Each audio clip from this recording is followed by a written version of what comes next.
Chapter 880. Boom, boom, boom. Dean's figure flew forward like a lightning. He was so fast that he was shocked. He hurriedly stomped the ground and made a few deep pits before he stopped. He almost hit a tree 100 meters away, although the tree would be injured if he collided with it, but he would also look embarrassed. Dean stopped in front of the tree in shock, looking back at the short distance of 100 meters he had sprinted. The deep pits and footprints on the ground were still clearly visible.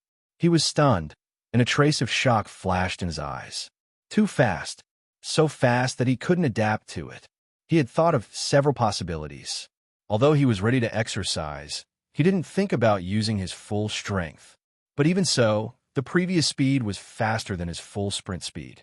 It was like a child who suddenly got the body of an adult. He couldn't control his own strength.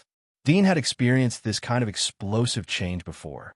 For example, when he got the magic mark for the first time and when he replaced it with the magic mark of Splitter. But now he was a master. His control over his strength was not the same as before. Even if his strength suddenly increased by 1 or 2 times, he wouldn't be so flustered. But the previous speed was faster than his full sprint speed. He was so scared that he had to stop and fall. Dean was surprised as he looked at his own body. He swung the sharp blade on his back and gently swung it toward the ground. Whoosh! The blade cut into the ground like a sharp knife. The gravel and grass were all cut off. Dean tried his strength again. At this time, he could clearly feel the changes in his body. The most intuitive feeling was that his vision was clearer than before. Previously, he could only see the outline of a shadow in the distance. But now, the outline of the shadow clearly emerged in his line of sight. It was a small mountain forest. After a few minutes, Dean stopped the experiment and returned to the original place. There was still a bit of disbelief in his eyes. Whether it was the basic values of strength, speed, or vision, he had improved. Moreover, it wasn't just 1 or 2 times, but 4 or 5 times. What was the concept of 4 or 5 times the basic values? If his current enemy was his previous self, he could easily kill him in an instant. Yes, it was instant kill. It had to be known that he had once been a ruler, and he had the Splitter's magic marks. He was considered one of the stronger rulers. But now he could instantly kill his previous self. Just his explosive speed alone had already surpassed the reaction speed of his nerves. Coupled with the sharpness of Splitter, it was not difficult to kill him in one strike. For Dean, who had magic marks of the Splitter, the most important basic value was not strength, but speed. As long as he could get close enough to launch an attack first, the one who would die would be the others. This was the strength of the Splitter, invincible in close combat, unless the enemy's defensive ability was extremely terrifying and could block the attack of the Splitter, or the enemy's reaction speed was faster than him. Then the drawbacks of the Splitter would be revealed. For these 2 kinds of enemies, he would only be sending food to the table.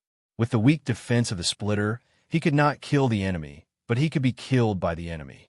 However, it was difficult for the other magic marks to have such an effect. Even a dragon could resist a single blow from Dudian. But if Dudian attacked the weak points such as the head, throat, eye socket, etc., then he would be able to kill it in one blow.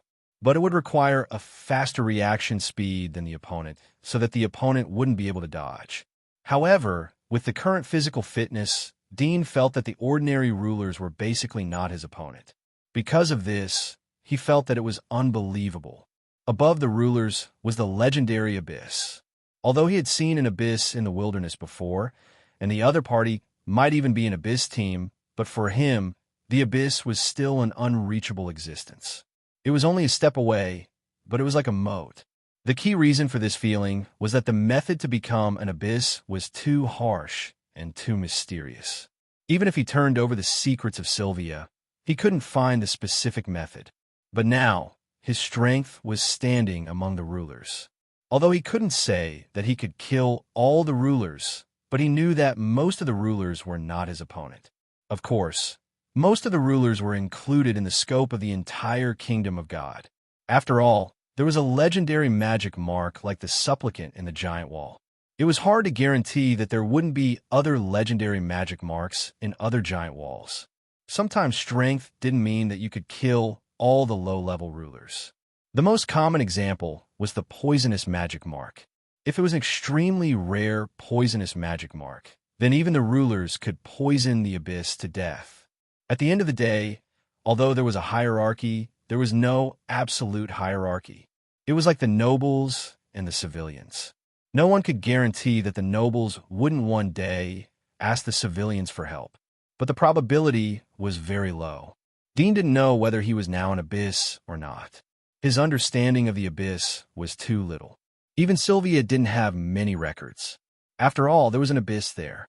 Aristotle wouldn't record his physical condition in a small book. If he wanted to know more, he had to go to a wider world. However, he felt that even if he wasn't an abyss, he wasn't much worse than the general abyss. In addition to the improvement of the basic values, Dean regretted that he didn't extend any new abilities. Although his perspective had been strengthened, but it was only strengthened. There was no other ability. Because of this, he couldn't be sure whether he had stepped into the abyss or not. Speaking of which, compared to before, I have strengthened a lot in all aspects. The sharpness of the blade has also increased. Dean slowly put away the blade on his back. He looked at Furball, who was curled up in the devil's nest. This little thing was like a golden hedgehog. He knew that the enhancement of his physique was inseparable from this little thing. He even suspected that this little thing was the original magic mark of Splitter. However, it wasn't swallowed by the golden sarcoma. Instead, it had absorbed energy from the sarcoma and evolved. Dean's face was a bit complicated as he thought of this. The improvement of strength was a good thing. He urgently needed strength. Once he found the kingdom of God, he didn't know how many masters he would have to face. He estimated that the abyss would be as common as the rulers there. After all, even the Lord of the Abyss, like Aristotle, had to travel thousands of miles to reach the kingdom of God. Moreover, Dean didn't believe that it would be difficult to cultivate dozens of abyss with the resources that the kingdom of God had accumulated for hundreds of years. It was important to know that human had a strong ability to reproduce and create. There wasn't any technology from the old era in Sylvia, but it didn't mean that there wasn't any in the kingdom of God. Although the catastrophe had slaughtered almost all humans, but the traces left by humans weren't so easy to completely erase. If the kingdom of God had the intention to use the technology from the old era, then it wouldn't be a problem to develop better than the old era in just 300 years. According to Dean, the monsters in the abyss would be a small problem if he had the technology from the old era to assist him. It must be known that the strongest period of mankind could shake the entire earth.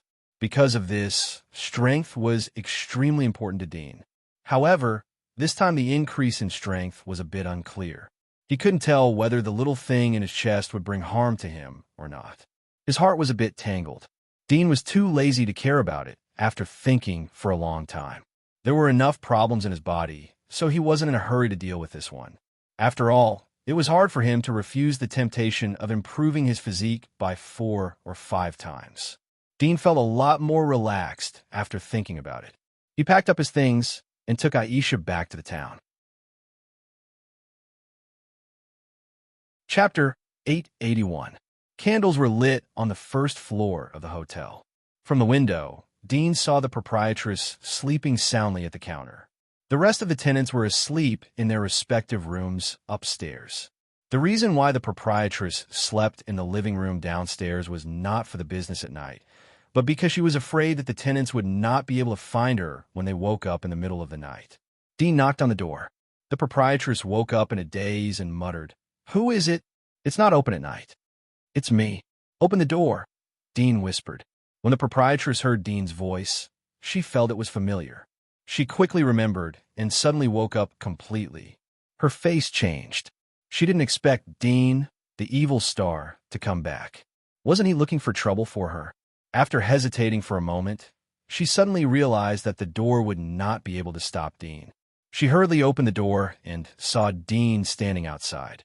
She immediately smiled and said, "It turns out to be Benefactor. It's so late. What's the matter?" Dean saw that she was unwilling to let him in and knew what she was worried about. He lightly said, "Since you are my benefactor, is it convenient for you to stay for one night?" The proprietress complained in her heart, but she did not dare to refuse. Although Dean was polite, it was the middle of the night. If she did not let Dean stay, he would most likely be seen by the patrolling guards. If there was any trouble, she would have to blame it on her head. She could only open the door and invite Dean in. "Give me a room and prepare something to eat." Dean took out 2 silver coins from his purse and flicked them to her. The proprietress took the silver coins and smiled bitterly in her heart. For the first time, she felt that the silver coins were hot. But it was better to have money than to have no money. She accepted the silver coins and led Dean to the guest room upstairs with a smile. Then she brought him hot water and snacks. Dean washed up with hot water, ate the snacks, and rested with Haisha. He slept soundly until the sun shone in through the window. Dean woke up and felt a little hot. After washing up, he went downstairs with Haisha for breakfast. But it was almost noon, and there were guests coming in to eat. The little girl who greeted Dean yesterday was surprised to see him in the store again. She whispered to the proprietress. The proprietress glared at her and told her to take care of Dean and send him away as soon as possible. Yesterday, Dean killed 2 people here. She did not want him to come to her door again and use her small hotel as a fighting arena. Dean ate and drank, enjoying this rare, leisurely time. Not long after, there was a rush of footsteps outside the door, and at the same time, there was a whisper. But the distance was too far, so other people in the shop could not hear it. But Dean frowned when he heard it, but soon returned to normal. A little trouble, for him, was not even a trouble. At most a few more lives would be added to his hands. He had poisoned hundreds of thousands of people in the inner wall when he was in Sylvia.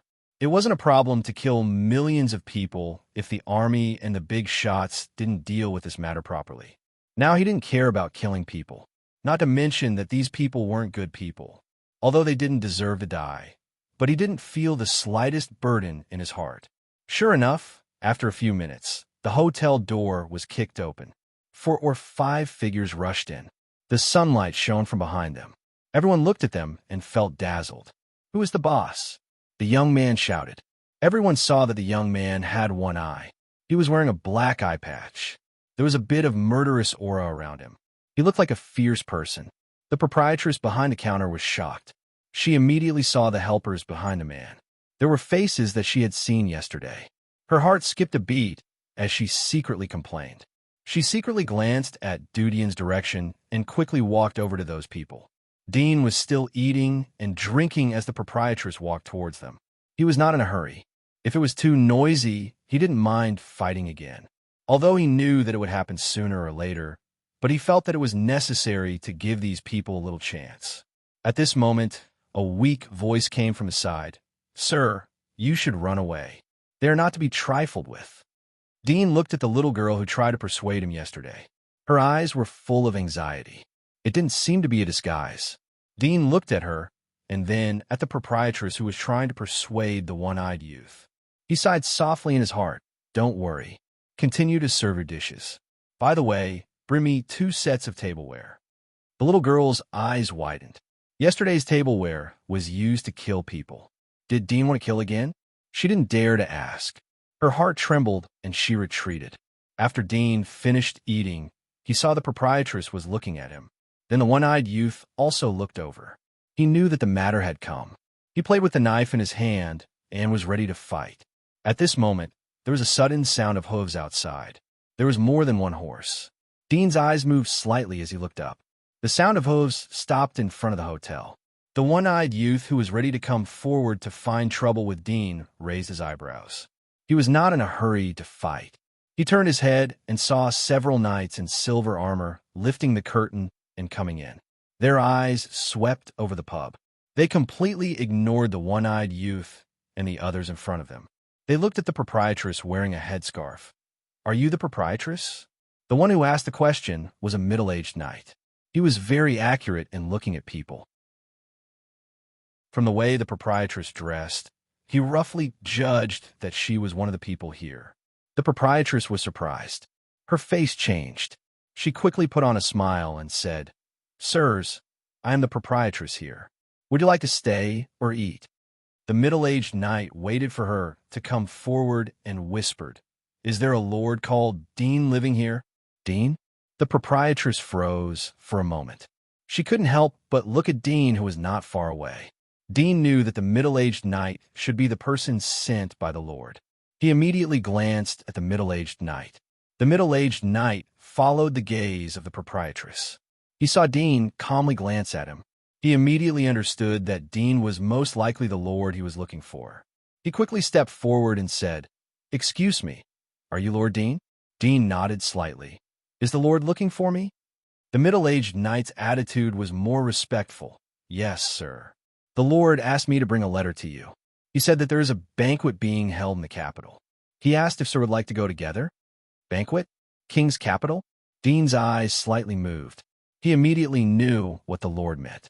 If the Lord wanted to go to the king's capital to attend the banquet, he was worried that Dean would run away. Therefore, he specially invited Dean. However, he could not rule out the possibility that the banquet was fake and that the trap was real, waiting for him to walk right into it. However, the possibility of this was quite low. He felt that this Lord would not dare to take the risk when he knew his identity and strength. He thought for a moment and asked, "When will we leave?" "The Lord will leave tomorrow," the middle-aged knight replied. Dean nodded. "All right, I'll go back and talk to him." The middle-aged knight's attitude became more humble as he saw Dean was so indifferent. "Sir, if there is nothing else, then we will leave first." Duddy nodded. The eyes of the people in the hotel gathered on Dean after the middle-aged knight and the others left, especially the one-eyed youth. He slightly opened his mouth as he swallowed his saliva. He felt his limbs were numb and his body was cold. When the middle-aged knight first appeared, he recognized the horsetail crest on the knight's chest. It belonged to Lord Lothar's knights. He was so frightened that he did not dare to move. After all, his profession was not very honorable, and he relied on the protection of the big shots above him. He thought that these people were here to arrest him, but in the end, they went straight for the young man he was looking for. The conversation between the middle-aged knight and Dean was heard by all the people in the hotel. Lord Lothian actually invited Dean to the banquet in the capital. What kind of honor was this? What was Dean's identity? Chapter 882. Dean didn't sit for long after the middle-aged knight left. He finished the meal and went out with Aisha. One-eyed youth saw that Dean was about to leave, so he bowed and said, "Elder, I have offended you before. I don't know. Get out of here." Dean frowned. One-eyed youth was scared and quickly retreated. Dean went straight out with Aisha. One-eyed youth's face changed as he looked at Dean's back. He didn't know if Dean would mention him when he went to meet the Lord. If he was mentioned, then he would be completely dead. Even the Lord above him wouldn't be able to save him. However, he thought that the middle-aged knight could have dealt with him when he was here. Dean didn't mention this matter, so most likely he wouldn't go to the Lord to complain. He was a little relieved as he thought of this point. He immediately ordered his men to leave in a hurry. He didn't dare to appear here again. Dean called a carriage. "Go to the Lord's manor." The coachman froze for a moment as he heard Dean's words. He looked at Dean and saw that he was extraordinary. His face immediately showed respect as he carefully pulled Dean to Lothian's manor. Dean threw a silver coin to the coachman after getting off the carriage. He didn't wait for the change and went directly to the manor. A middle-aged man in a black tuxedo was standing in front of the manor. He was wearing glasses on his left eye and white gloves on his hands. He looked like a butler. His eyes lit up as he saw Dean get off the carriage. "Are you Mr. Dean?" Dean nodded. "His lordship has been waiting for you for a long time. He especially asked me to wait here for your arrival." The middle-aged butler was full of smiles. Dean nodded slightly. "Lead the way." The butler saw that Dean didn't like to talk much, so he didn't say anything more so as not to annoy Dean. He turned around and led the way through the gate, through the gravel path into the manor, bypassing several small ponds in the manor. The water in the ponds kept gushing, and the gardeners were diligently trimming the grass. Occasionally, a maid carrying a teapot shuttled back and forth. Dudian secretly sighed in his heart. Although Lozic was nothing, but his life was more carefree than Dudian's. However, he also knew that although Loxic was not worth mentioning in his eyes, in the villages and towns under his rule, Loxic was more important than the sky. He was an incomparably honorable big shot, and it was only natural for him to live in this luxurious and beautiful place. The middle-aged butler slowly pushed the door of the castle in front of the manor. There was a magnificent hall with crystal chandelier. Compared to the town, it was like a palace with mountains of gold and silver. The middle-aged butler slightly leaned to the side to invite Dean. At the same time, he glanced at Dean's reaction, but he saw that Dean simply glanced at him without any change in his expression. He was secretly surprised and vaguely understood why the master would let him, a dignified housekeeper, wait for an unknown young man in front of the gate. It seemed that the latter's identity was more distinguished than he had imagined. Although Lothian was the ruler of this territory and had the highest status, he didn't rule out the visits from other places. The middle-aged butler had received a lot of visitors. He couldn't help but speculate about Dean's identity. Did he come from the capital? Dean naturally didn't know what the butler was thinking. He was too lazy to guess. Razik was just a small figure in his eyes. Dean bluntly asked, "Where is Razik?" The middle-aged butler's eyes narrowed as he saw Dean call out Lozik's name, but he didn't dare to reprimand Dean. He carefully said, "Mr. Dean, please wait a moment. I'll call someone to inform the Lord." Then he led Dean to the reception table in the hall. Dean casually sat down and said to the middle-aged butler, "Tell him not to let me wait too long."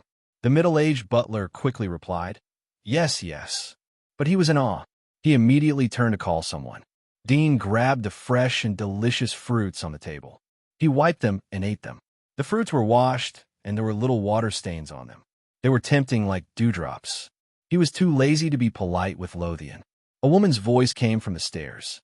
"Who is this person? Why doesn't he have any etiquette?" The sound of high-heeled shoes came over. Dean heard the sound of high-heeled shoes. He turned to look at the feet. It was a pair of bright red high-heeled shoes. They were almost no different from those of the old era. There was a strange thought in his mind. The technology that dominated the planet had been annihilated, but women's high-heeled shoes hadn't withdrawn from the stage of history. He withdrew his eyes after a glance, but the owner was angry. She shouted, "Where are you looking at? Do you have any manners?" Dean looked up and saw that it was a girl in her early 20s. She was very beautiful and exquisitely dressed. She was wearing a noble dress, quite elegant, but her face was full of anger. Dean didn't think about other women as long as Aisha was by his side. He had even seen the impeccable face of Aragami. At most he was amazed, but he didn't have any improper thoughts. He continued to eat his fruit. "I'll look wherever I want. My eyes are on my face. What can you do about it?" "You." The girl didn't expect Dean to say such rogue words. She was so angry that her face turned red. "Who are you? Why are you sitting in my living room? Who invited you here? Get out." "Your father invited me." Dean looked at her. Although he was murderous, but he wasn't serious with a second-generation girl. He smiled. "The person who will go out will be you. Do you believe me?" Luosini was surprised. It took her a long time to react. Your father was referring to her father. She had been with her father since childhood. She studied piano and read books every day. She occasionally met with her father's friends. She had never heard such vulgar words. But since ancient times, it was easy to understand dirty words. She stared at him. "This is my house. Do you dare to ask me to go out? How can my father invite a person like you to his house?" Dean was about to say something to annoy the girl. He found that he liked the feeling of annoyance. But he stopped and continued to eat his fruit. Luosini saw that Dean didn't say anything. She wanted to say a few more words when she heard a dignified, middle-aged voice. "Sini, what are you doing here?" Luosini turned around and saw that it was her father, Razik. She quickly went forward and said, "Father, I was just about to go out for a walk when I saw this man in our living room. His feet were on the table, and the mud on his boots were on the table. I wanted to go up and warn him, but he said he was a guest you invited. Father, how could you invite such a person to our house? This man is a scoundrel." Lozik's face changed when he saw Luosini scolding Dean. He slapped Luosini's face and scolded, "Get out." Luosini covered her face and stared at him blankly. She was completely dumbfounded. Ever since she was a child, Razik had never even raised his voice at her, let alone slapping her. She even wondered if this man in front of her was really her father. The middle-aged housekeeper at the side was also shocked. He didn't expect the old master to value an outsider so much that he would actually hit his most beloved daughter. He hurriedly stepped forward and said, "Old master, please be angry." Miss was just confused for a moment. "Shut up." Razik scolded. The butler didn't dare to speak again. Dean slightly frowned, as he didn't expect Razik to have such a big reaction. But he knew that Razik was afraid that he would get angry and directly kill Luosini. Dean didn't have such a plan. He didn't care about Luosini at all. Moreover, he didn't think that Luosini was a bad person. Although Razik was scolding him, but he didn't think that Luosini was a bad person. That's why he wanted to annoy this simple little girl. If it was another noble with a sense of superiority, he would have directly told her to get out. "Are you playing in front of me?" Dean glanced at Razik with some dissatisfaction. Razik was stunned for a moment before he hurriedly said, "Mr. Dean, you misunderstood. This is all my fault." Dean raised his hand to interrupt Razik.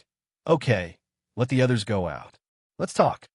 Razik was relieved to see that Dean didn't go deep into the matter. He immediately asked the butler to take Luosini away. The butler thought that Dean was just Razik's guest, but looking at the current situation, it was obvious that Razik was afraid of Dean. His heart trembled. He didn't know who this young man was, so he quickly pulled Luosini away. Luosini came back to her senses. At this time, even if she didn't understand the world, she could see the clues. She didn't expect that this person, who was almost the same age as her, could make her father so afraid. She gritted her teeth slightly and left with the butler. When she went out of the door, she thought of what Dean said before, and her heart was filled with shame and anger. "Okay, now everyone is left. Mr. Dean, please calm down." Razik quickly poured a cup of tea for Dean. Dean took his legs off the table. A lot of sand was sprinkled on the delicate table. If it was someone else, Razik would have been angry, but it was Dean in front of him. Even if the table was broken, he could only cheer. He didn't dare to show his displeasure. At this moment, he just smiled and asked Dean, "Mr. Dean, do you know about the banquet? Are you willing to go? Did you invite me to the banquet to introduce me to some big fat sheep for me to slaughter?" Dean looked at him and said playfully. A trace of embarrassment flashed in Razik's eyes, but his smile didn't diminish. He said, "Mr. Dean, you must be joking. The soul worm you want will be delivered to you in 15 days. I always keep my words." Dean didn't pursue Razik's thoughts anymore. Now that his strength had greatly increased, even if there were traps in the king's city, he was not afraid. Moreover, a lord with only 3 pioneers could not set up any traps that could kill a dominator.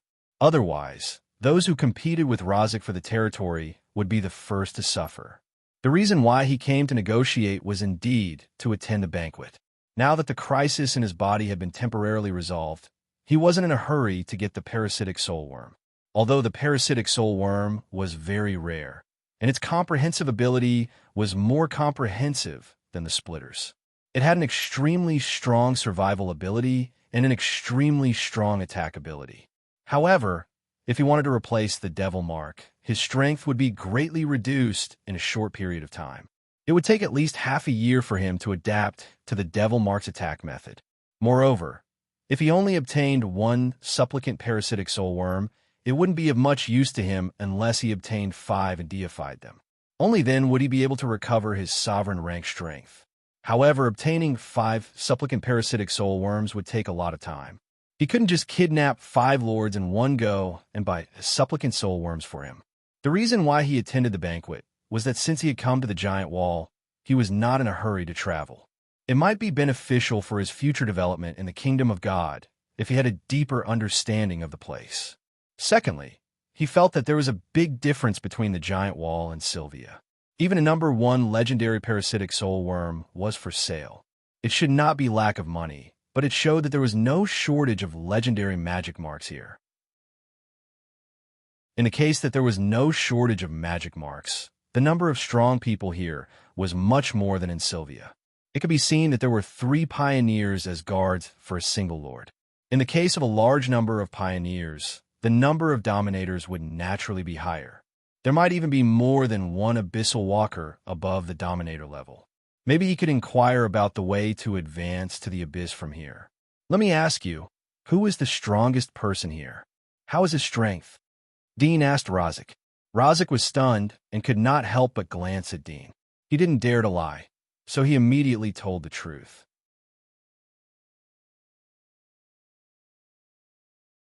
Chapter 883. 3 Abyss, and one of them is a wall lord. The abyss here is still called Abyss. It seems that this should be the unified official name of all the giant wall. Dean had considered that there would be more powerhouses here than in Sylvia, but he didn't expect that there would be so many Abyss Lords. There were 3 Abyss Lords in one giant wall, and this was only on the surface. Who knew if there were 1 or 2 Abyss Lords hiding in the dark? However, he had expected that Sylvia wouldn't be able to reach this wall. Although he was surprised, he didn't panic. After all, he was in the dark. Even the 3 Abyss Lords might not know of his existence. Moreover, he had seen Asians with the same skin and hair color as him, so his bloodline wasn't special here. Even if the Abyss saw him, they wouldn't know that he came from outside the giant wall. In addition, his physical strength had improved last night. His fear of the Abyss wasn't as strong as before. Instead, he had a feeling of eagerness to try. He wanted to see how big the gap was between him and the real Abyss. However, he restrained this impulse. After all, he had never fought against the Abyss. He wasn't sure how big the gap was. Since we can buy parasitic soul worms, why didn't the other great lords cultivate a few demon generals or come out from the Abyss? Dean asked Lozek. Lozek saw that Dean's expression didn't change much when he heard about the 3 Abyss Lords. He was even more afraid in his heart. He smiled bitterly. Elder, it's okay for the great lords to cultivate demon generals, but it's difficult to cultivate the Abyss. It doesn't matter how much money they have. Why? Dean's face showed some interest as he saw the key point. Lozek was startled. He didn't expect Dean to ask such a question. He immediately understood and was a little relieved. He had roughly figured out the details of Dean's strength. Lower than the Abyss, higher than the 10,000 people. Most of them were at the Dominator level. Here, the Dominator was called the Dominator. In the Inner Wasteland, they were called Demon Generals. If Dean knew Lozek's thoughts, he would praise him for his accurate guess. Lozek had to deal with a lot of things as a lord of more than 10 villages and towns. Moreover, Dean didn't deliberately hide it, so it wasn't difficult for Lozek to guess. The reason why Lozek thought that Dean was a Dominator and not a general was because Dean had killed his personal guards with ease. It wasn't something a general could do. Lozek wasn't so scared after guessing Dean's general level. Although the ruler was a high existence for him, but he wasn't an invincible person. Lozek's expression didn't change. He quickly responded, "My lord, if you want to become an Abyss, you must get the ice worm. This thing is not sold in the temple. It is rare outside the giant wall, so you can only rely on luck to become an Abyss." Extreme ice worm? Dudian was surprised. He didn't expect that the method to enter the Abyss would be so easy to come out from the mouth of a little lord like Lozek. This was a secret that couldn't be found in Sylvia, but here he was able to find it easily. What is an extreme ice worm? What does it have to do with becoming an Abyss? Dudian immediately asked. He didn't care about exposing his strength. Lozek knew that his previous guess was right when he saw Dudian was so concerned. He smiled and responded, "It is said that the extreme ice worm is an extremely rare soul worm. It is the ancestor of all parasitic soul worms. If you want to become an Abyss, you must get the extreme ice worm." Dudian slightly frowned. This name was a bit strange. Since it was the ancestor of all parasitic soul worms, why didn't it be called ancestor worm or source worm? Instead, it was called extreme ice worm. Was it named according to its characteristics? What is the ability of the extreme ice worm as a magic mark? Dudian asked. Lozek knew that Dudian hadn't come into contact with this matter, but he didn't dare to hide it. If Dudian didn't trust him and went to other lords to inquire about this matter, it would anger Dudian. It was not worth it. He smiled. "Sir, you misunderstood. The extreme ice worm can't be used as a magic mark. It doesn't have any special ability, but contains extremely pure ice energy. That's why I got this name. Generally, the extreme ice worm is used as an energy material to inject into the magic mark to evolve it to a new level. It will bring about an increase in physique and jump into the abyss realm. Unfortunately, the extreme ice worm is rare in the world. Even the temple doesn't sell it. Dadian couldn't help but be stunned when he heard Lozic's words. The extreme ice worm was known as the ancestor of all parasitic soul worms, but it couldn't be used as a magic mark.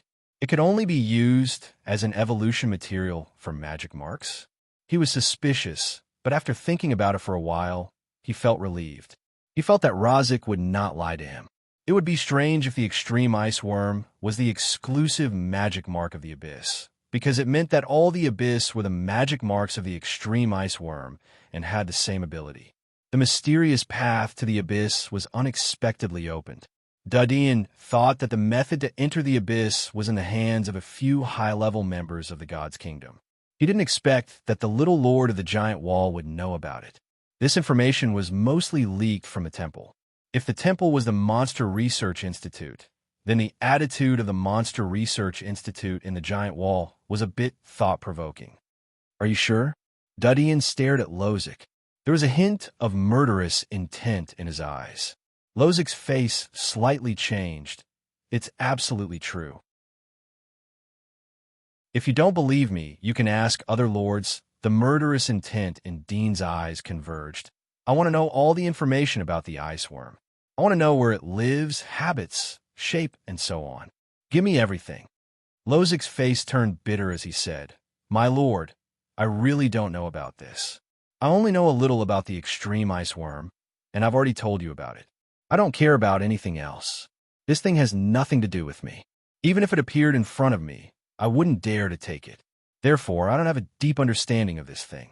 However, if my lord wants to know, I can go to the divine temple and ask around for you. Moreover, there should be many people asking about this thing, so it wouldn't be too strange. Seeing Dean's expression slowly return to normal, he was relieved in his heart. It seems that it is necessary for me to go to the king's city. Dean muttered to himself. Razik's eyes flickered, and he hurriedly said, Sir, there are many important people in the royal capital. You can find out whatever you want to know there, and they are absolutely reliable. You might not believe the words of one person here, but there is nothing that cannot be done there as long as you have the money. Dean glanced at him. In that case, I don't have much money. You should bring all your belongings with you.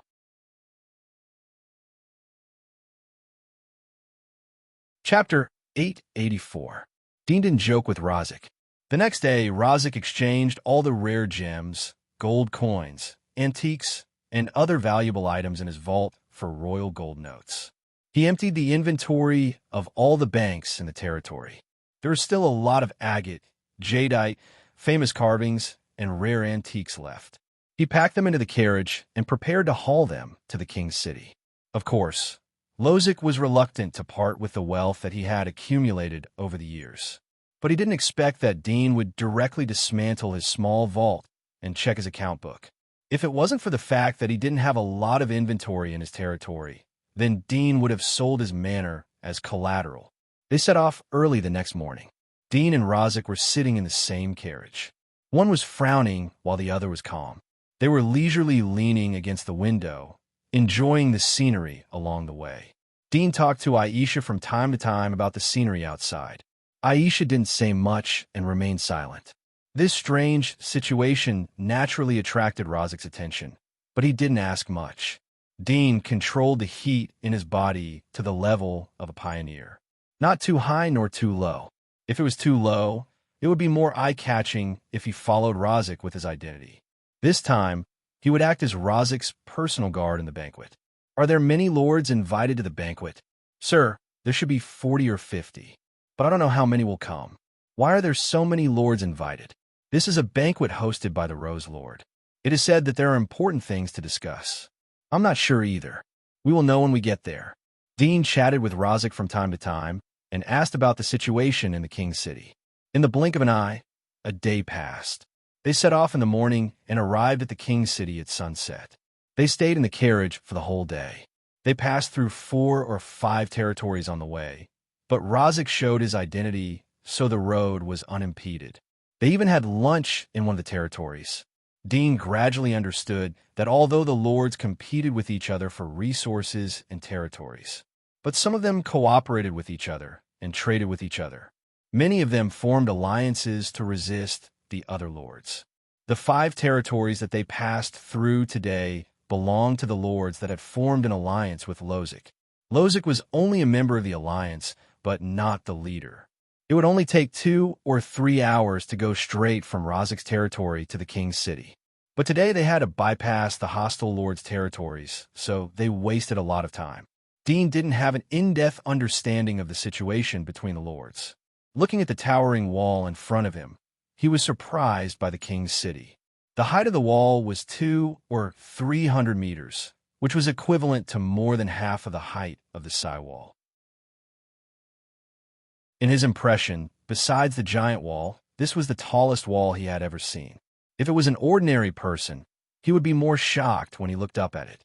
Dean retracted his eyes and looked at the convoy slowly entering the capital. There was a trace of dignity in his heart. "Elder, the banquet will be held at the Taylor Hotel tomorrow night. How about we rent a nearby hotel and rest for tonight?" Rozic seemed to relax a lot after entering the king's city. He was not as tense as before. Dean looked at the dim sky outside and pondered for a moment. There is still some time. Let the butler lead the team to find a good hotel. Take me to the temple.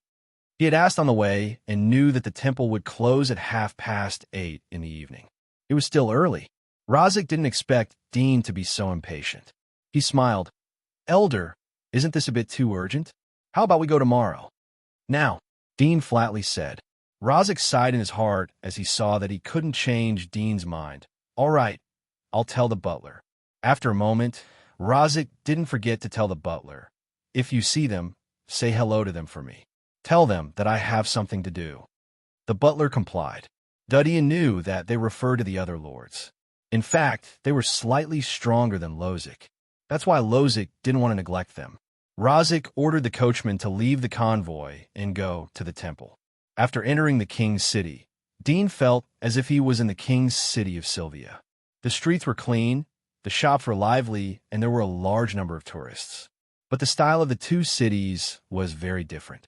Passers-by's clothing patterns were not seen in Sylvia. Secondly, he often saw bards on the roadside, surrounded by a lot of spectators. There were also some musicians playing musical instruments on the streets. Such a situation could be seen on every street. From time to time, he could hear 1 or 2 melodies floating into the car. In addition to these, the style of the buildings on the roadside was somewhat different from Sylvia. The walls were mainly gold and looked extremely luxurious. However, the walls in Sylvia were mainly black and dark red. The 2 giant walls were roughly the same, but had different cultures. Rozic suddenly said as Dean was lost in thought, "Elder, we have arrived at the temple." Dean recovered and turned his head. There were dozens of steps on the other side of the street. There was a golden wall behind the steps. There were 2 incomparably beautiful angels outside the temple. The outline of their cheeks was very perfect. Dean looked at them, and an idea popped into his mind. Were the angel sculptures imitating the origami? Dean took Aisha out of the carriage as he saw Rozic invite them. He sighed in relief. "I didn't expect the temple to be so close to the city gate." Rozic laughed. "Elder, there are several temples in the king's city. This is a branch of the temple. But if Elder wants to inquire about the news, you can get it from here." Dean nodded and went up the stairs with Rozic. There were 2 or 3 people coming up from the other end of the stairs. They were wearing armor and had extraordinary temperament. It seemed that they had come to the temple for some business. Lozic was not surprised by this. He led Dean to the temple and took the initiative to help Dean push open the revolving door and walk in. The inside of the temple was golden.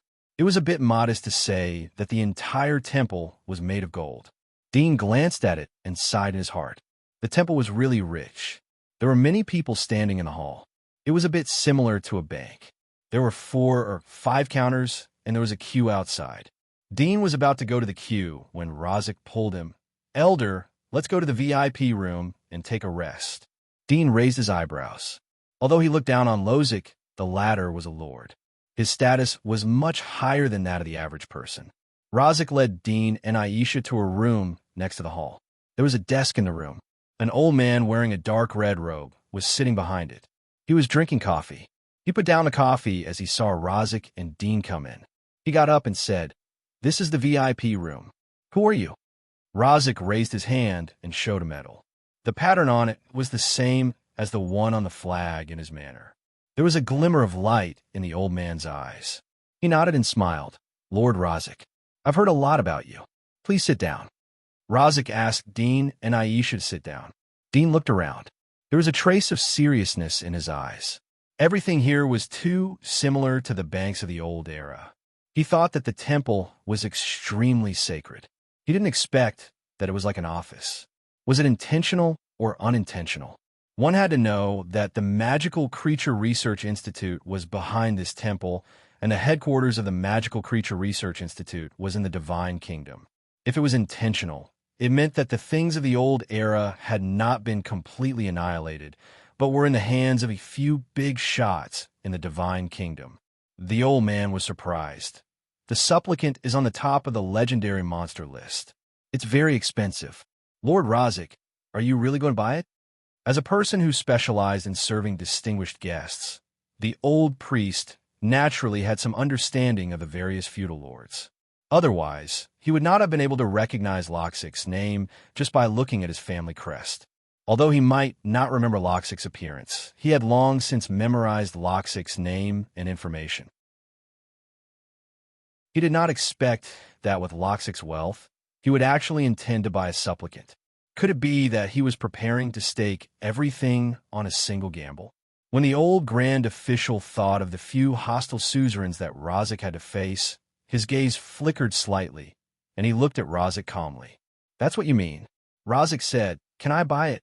The old priestess nodded. "You can buy it, but you know the value of the supplicant. Instead of buying the supplicant, it's better to buy other legendary magic marks. Although the supplicant has great potential, it can't be a match for 10 people of the same rank. Moreover, if you want to buy the supplicant, you have to take out your lord's deed and the lord's contract." Razik felt pain in his heart when he heard the old man mention the lord's contract. Buying the supplicant wasn't something that could be bought with money. He also had to share half of the lord's contract and a lot of territory. Once he signed the lord's contract, the area of his territory wouldn't change, but his rights would shrink by half. Eventually, he would be completely replaced by the temple. Dean quietly looked at Razik. He knew the conditions to buy the supplicant. The so-called lord's contract was equivalent to letting the temple invest in Razik's territory. The shares were equivalent to 49%. Although Razik still had the executive and management rights, the temple only needed to use a little trick to easily take over Razik's territory. Therefore, the average small and medium lords were not willing to buy the supplicant and sign such an unequal contract with the temple. Only a great lord with a vast territory and concentrated power would be able to outplay the Temple of Light and not lose his territory to the Temple of Light. The temple relied on selling the magic marks to control the lifeline of all the lords. It could be described as the uncrowned king. "I'm willing." Although Razik was psychologically prepared, he still felt a burst of pain and exhaustion after saying these 3 words. After the matter was over, Dean would leave, but Razik had to deal with the rest of the trouble himself. Even if Dean did not deal with him, his future days would not be good. However, he had no choice. He was weak and could only accept it. The old man looked at him and didn't say anything. "Then you pay the deposit first. Did you bring the land deed?" "This is the deposit of 100,000 gold coins. This is the land deed." Razik was prepared. 100,000 gold coins was a thick stack of gold notes. It was equivalent to the annual income of his territory. Moreover, this was just a deposit. After the official purchase, he would have to pay another 900,000 gold coins. A supplicant was worth millions of gold coins. It was almost enough to empty Razik's family. The old man didn't say anything as he saw that Razik was ready. He took out the documents from the drawer and helped Razik with the pre-purchase procedures. While going through the formalities, a lot of documents were needed.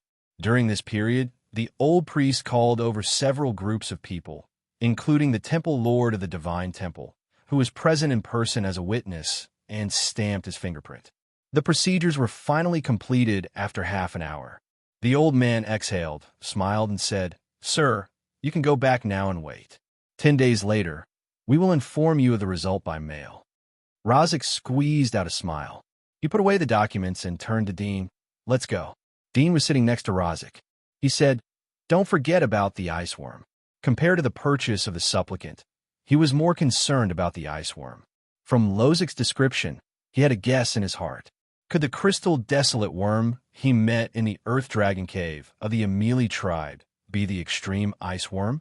Although the latter was a desolate worm, didn't Lozik say that the extreme ice worm had no other abilities but pure ice energy?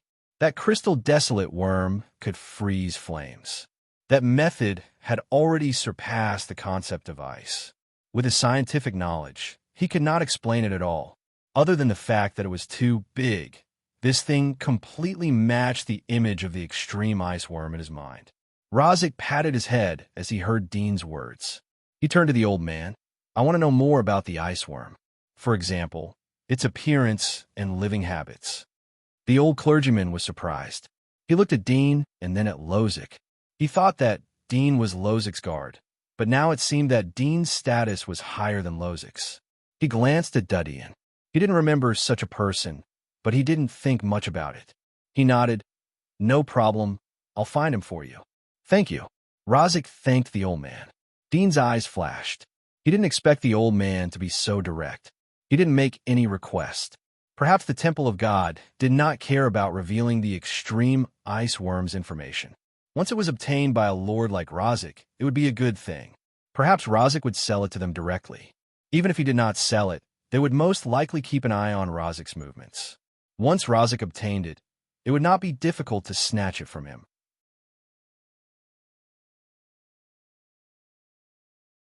Chapter 885. After a while, the old priest took out a rather old book from a dossier. He patted the dust on it and flipped it open to make sure that there were no mistakes.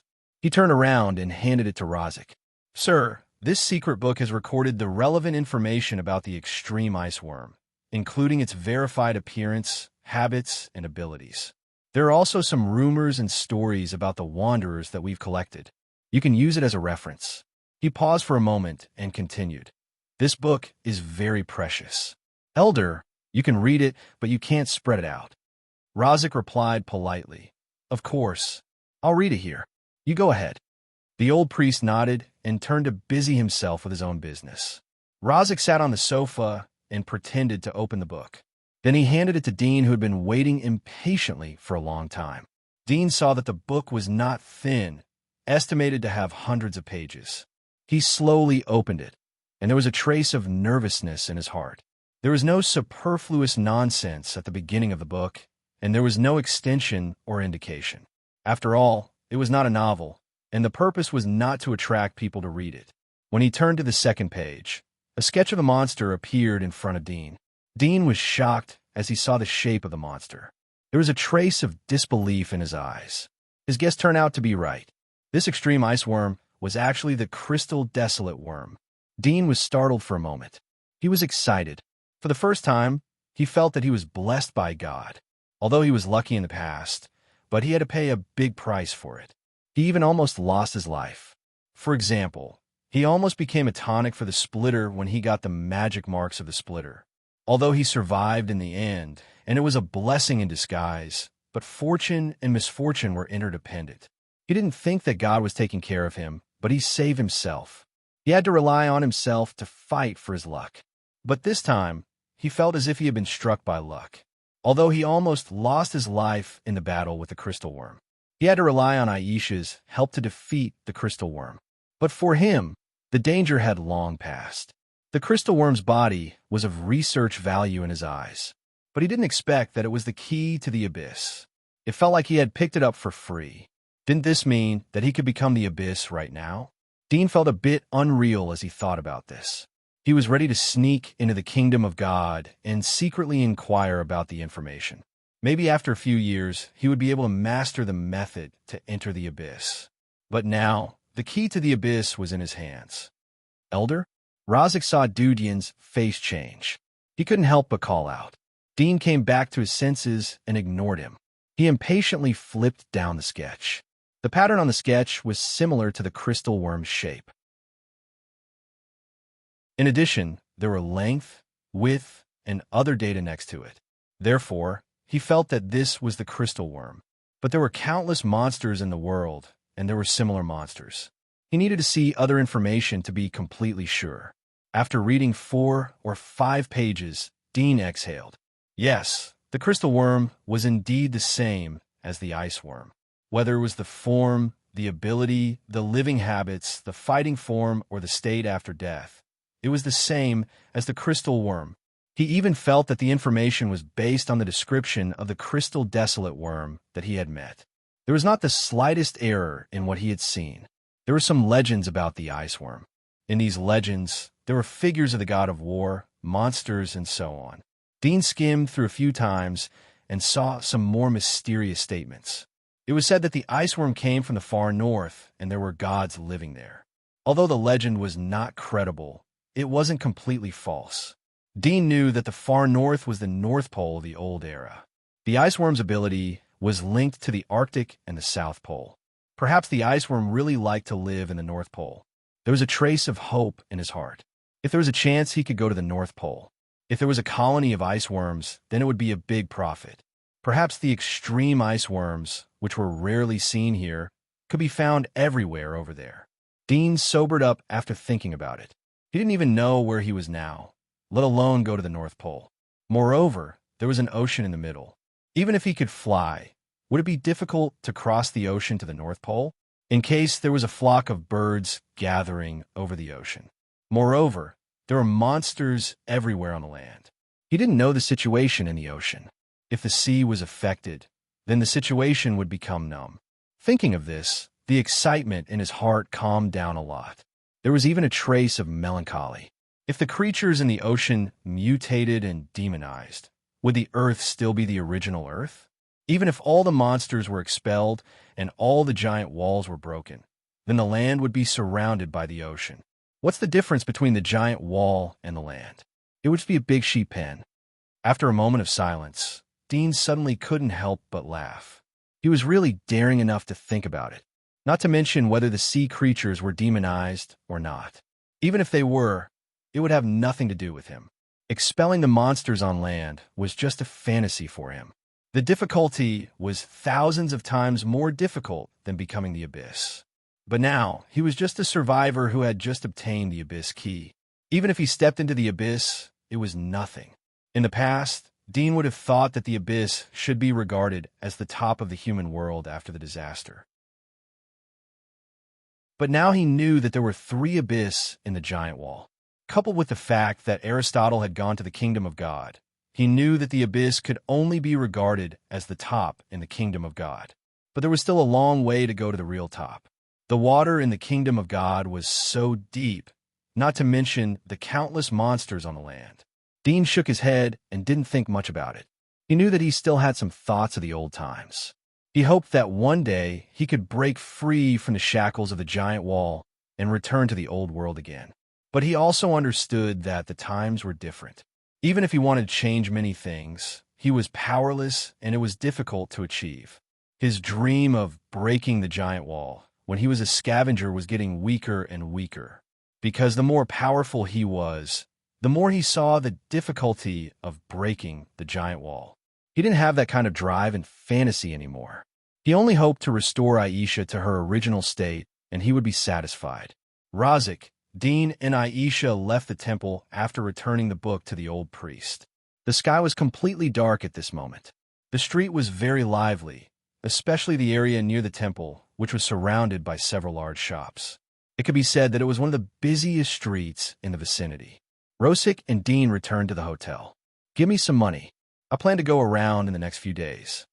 On the way back to the hotel, Dadian bluntly asked Razik for money as if it was a matter of course. Rasik's mouth twitched, but he thought that it was good for Dean to leave him for a while. It was better than being stared at by Dean. After hesitating for a moment, he took out a stack of gold notes from his pocket and gave it to Dean. "I only have these with me. The rest is the deposit from the supplicant." Dean knew that Rosic wasn't lying. He took the gold notes and put them in his pocket without looking at them. Then he looked at the scenery on the street as if nothing had happened. Lozic felt bitter in his heart. He felt that he was out of luck. He didn't get any benefits from helping Dean this time. Instead, he might go bankrupt or even be annexed by other lords. Most people wouldn't accept this kind of deal. But Rosic had no choice because he didn't even have the qualification to fight with Dean. Now that he knew that the ice worm was a crystal desolate worm, Dean didn't have any expectation for the supplicant's magic mark. For him, it was dispensable. If he got it, it would only be used as an energy source to inject into the blade parasitic soul worm in his chest. He felt that this thing should be the Splitter's parasitic soul worm. After all, his current body was still the Splitter, which was enough to explain everything. Now he just wanted to leave this place as soon as possible and find a place to absorb the ice worm to evolve into the abyss. The method to absorb the ice worm was also recorded in the book. Dean only needed to prepare some auxiliary props. It wasn't difficult. Soon, they arrived at the hotel. Rosic and Dean got off together. When they entered the hotel, Rosic was about to send Dean back to his room. Several people were chatting with each other. One of them seemed to recognize Rosic and immediately called out, "Lord Rosic?" Rosic looked up and was a little surprised. "Old Luo, you're also here? You also received the invitation?" The middle-aged man called Old Luo quickly understood and smiled. "Long time no see.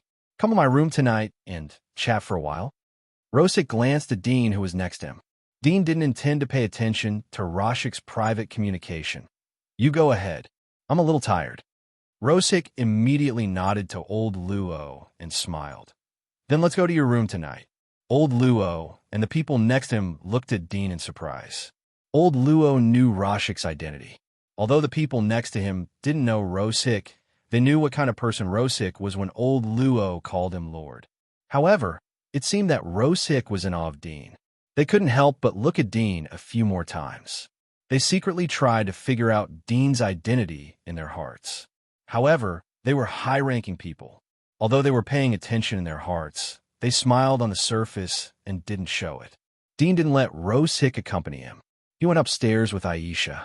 When Dean went upstairs, Old Luo and Rosic immediately chatted with each other. They inadvertently mentioned Dean, but Rosic didn't know what they were thinking. He just ignored it. Although he wanted to tell the other lords that Dean was an invader from outside the giant wall and that he was being held hostage by him, he didn't dare to say it openly. Not to mention that Dean was here. Although he wasn't a pioneer, he knew the abilities of pioneers. In addition to amazing strength, pioneers had their own special skills. With Dean's strength, it was easy for him to hear the conversation within a radius of 3 miles. It was true. However, Dean didn't pay too much attention to Rosic after he came to his room. He felt that he wouldn't dare to expose his identity. It was tantamount to courting death. Dean and Aisha sat in front of the window and enjoyed the night view outside. This hotel was very high.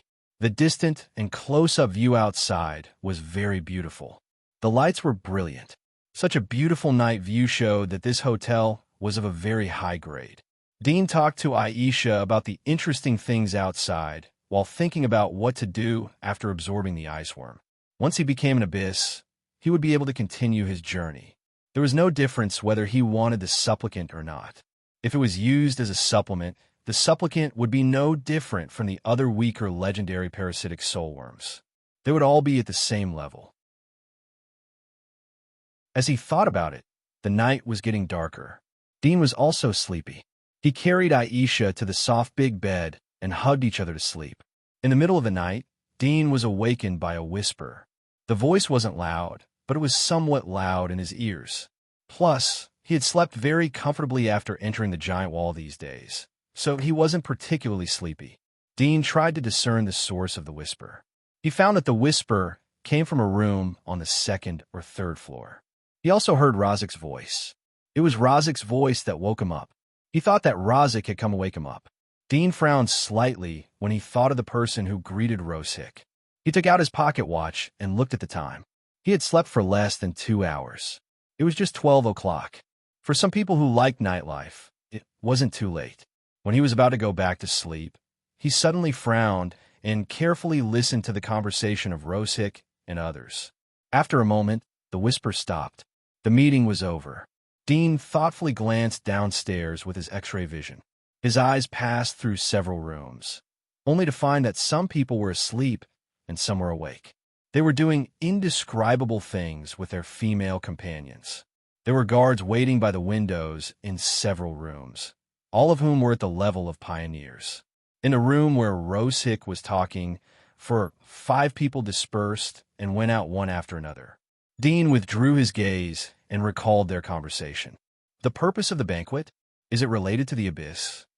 During the conversation, Old Luo and 2 other people who had a good relationship with Rosehip guessed the purpose of this banquet. One of them said that it seemed to be related to the abyss and needed a lot of money and manpower, so they were summoned. Dean thought for a moment, and suddenly an idea came to his mind. Although these people deliberately lowered their voices, the people who lived here were guarded by pioneers. If someone wanted to eavesdrop on their conversation, it was not difficult.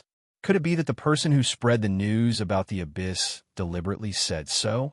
If it was intentional, what was the purpose? Dean frowned slightly and thought for a moment.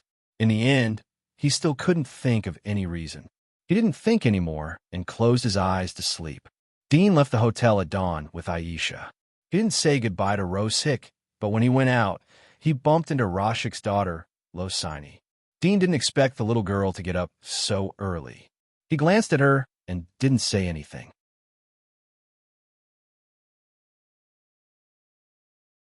Chapter 886.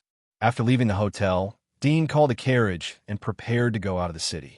Dean smoothly passed the interrogation of the guards with the proof of identity given by Lozic and a stack of gold notes. After leaving the capital, he took Aisha to the suburbs of the wilderness. Along the way, they encountered a lot of wolves, tigers, leopards, snakes, and strange insects. Fortunately, these things were nothing to Dean. After more than 3 hours of travel, he found the cave where the package was originally hidden. There was a 6 or 7 meters long python entrenched in the cave. There were traces of fighting at the entrance of the cave, as well as the bloody bones of the beast. Looking at the python, there were not only 2 fangs in its mouth, but a mouth full of dense teeth. At first glance, it was obvious that it did not simply swallow the prey whole into its belly to digest. Dean stepped into the cave. When the python pounced from the dark, he raised his hand and swung the splitter on the python's head. The python's head tilted, and it hit the rock wall and fainted. Dean did not pay attention to it. He went to the depths of the cave, dug the soil, took out the backpack, and left the cave. He found a more spacious and comfortable place in the mountain forest, leaning against a small waterfall and a pool. He sat on a rock and quickly opened the backpack.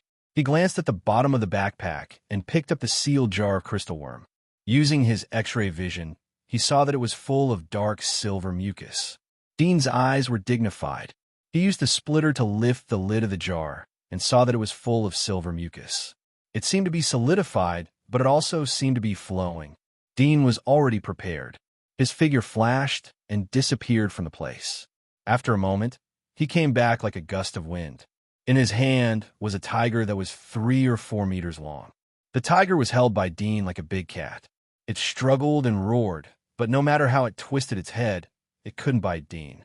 Dean threw the slightly mutated tiger next to the jar. The tiger's fiery red hair stood up, and it glared at Dean. It was ready to pounce, but it did not directly rush toward Dean. Its simple thinking told it that the human in front of it was very dangerous. When it growled and tried to scare Dean away, a sudden change occurred. The dark silver mucus in the jar beside the red-haired tiger's feet suddenly leaped up like poisonous snakes and wrapped around the tiger's hind legs that were closest to it. This sudden change alarmed the tiger.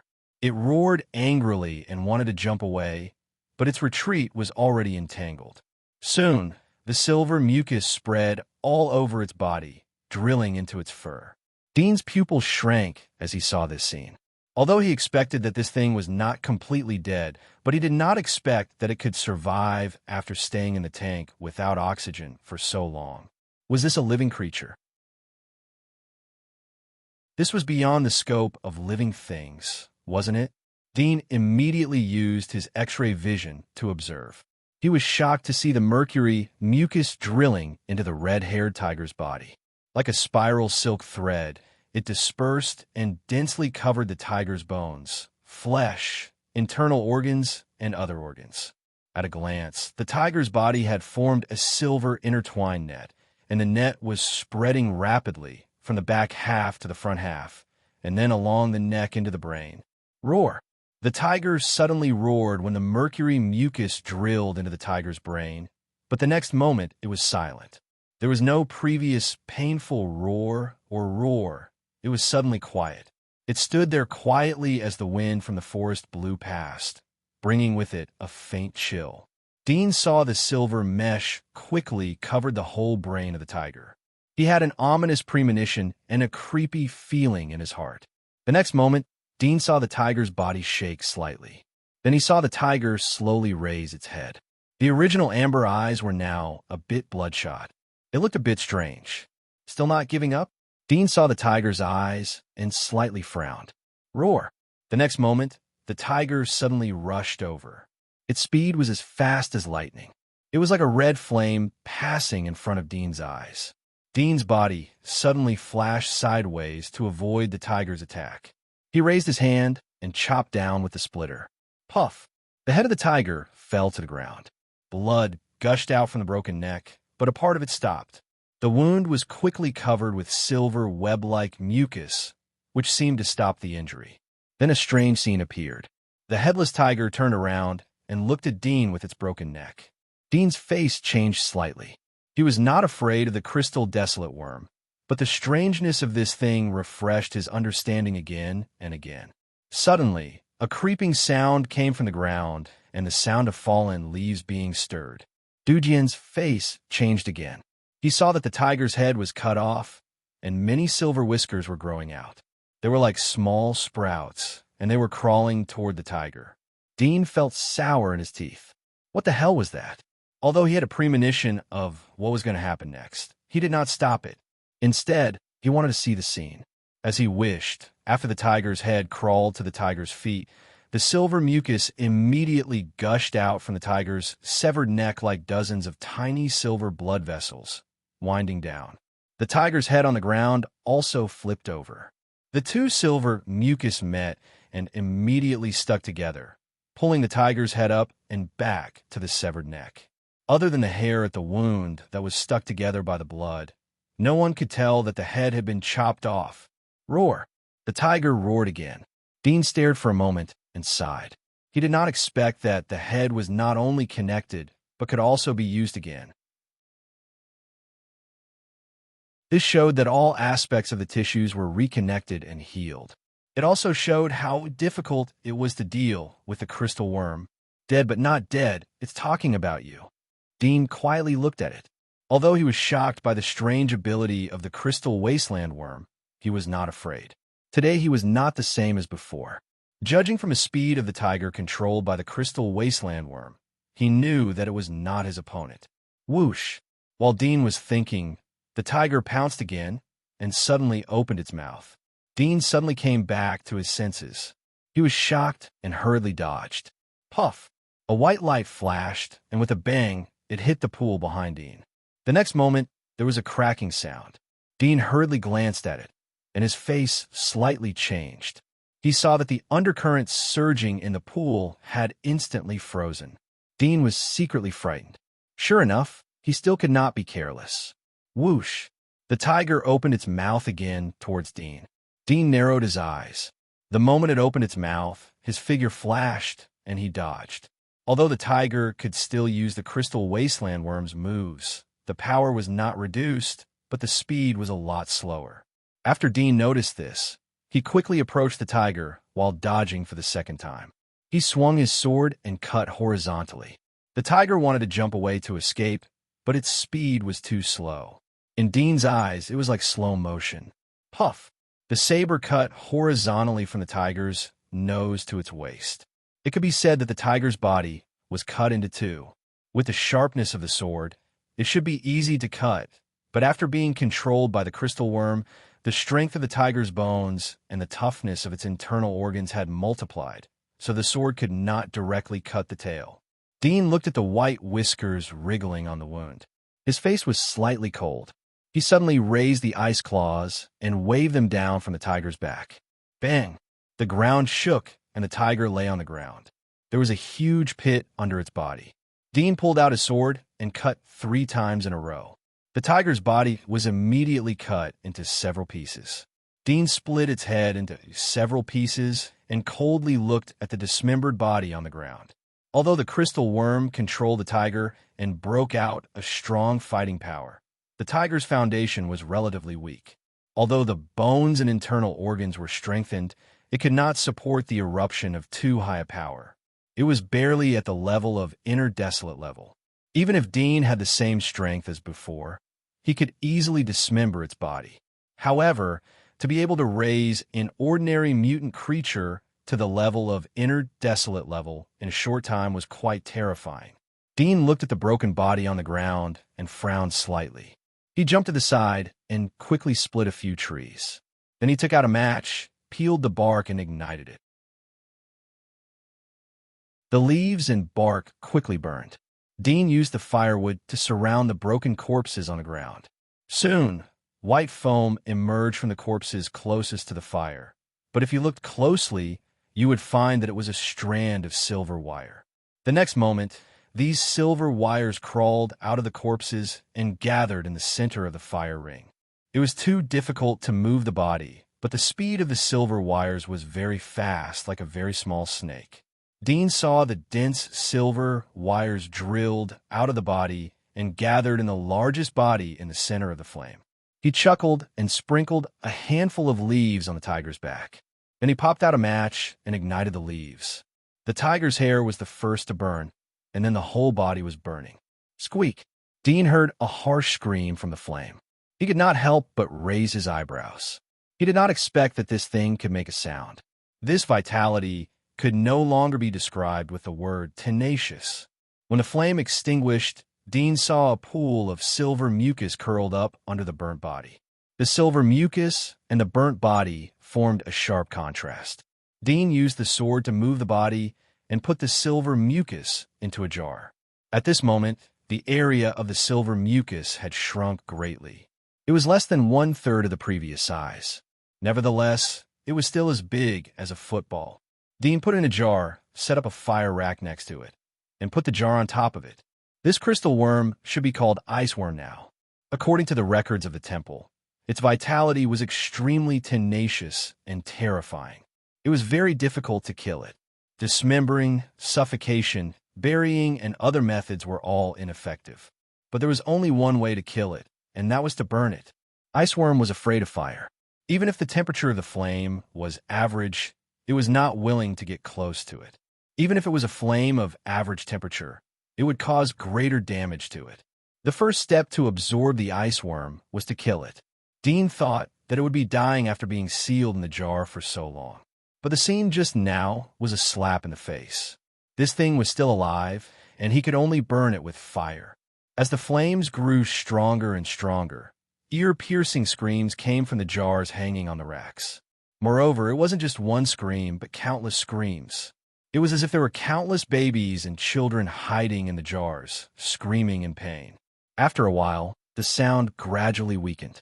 Dean continued to add firewood, and the jar was still burning. A few hours later, Dean chopped a few trees nearby, chopped them into firewood, and added them to the fire, but there was no change in the jar. There were no screams and no movement. On the way, Dean tried to touch the jar, and to his surprise, the jar turned out to be cold. It had been burning on a fire for so long, but the jar was cold. One must know that the jar was made of metal. It had excellent heat transfer. Even if it was burned for half a minute, it would be extremely hot, let alone a few hours. No wonder there are no bubbles in it. I was wondering why it didn't boil. Dean muttered and continued to add firewood. This thing wouldn't die so easily. It just showed that this thing was rare and rare. The fire lasted for a whole day. Dean was still burning firewood as the sun went down. Fortunately, he was surrounded by woods. There was no shortage of trees. Moreover, he only burned 7 or 8 trees for a whole day. Dean looked at the sky, which was gradually turning yellow. He looked up and saw the sunset. He didn't expect that time would pass so fast. He reached out and touched the jar. It was still cold, but not as cold as before. Dean sighed in his heart. He continued to add firewood to make the fire more vigorous. At around 12 o'clock in the evening, Dean paid close attention to the metal jar on the fire. After so long, the jar was somewhat warm. Who would have thought that the extreme ice worm, which was afraid to even touch a match, would be able to endure for so long when it was roasted over a fire? After another 2 hours, bubbles slowly appeared in the jar. There were signs of boiling. Dean was excited and continued to add firewood. The night passed. By the dawn of the next day, the jar was completely boiling. However, the boiling bubbles did not splash around. Instead, they were sticky and undulating in the jar.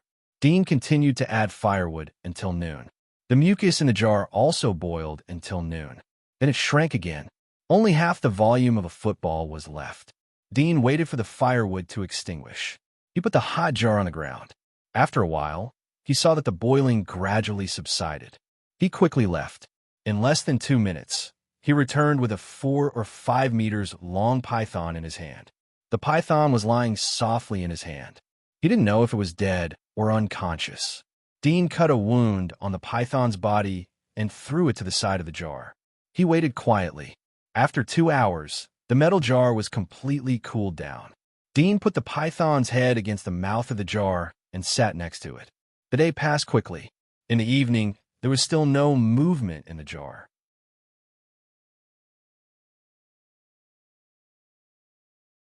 Chapter 887.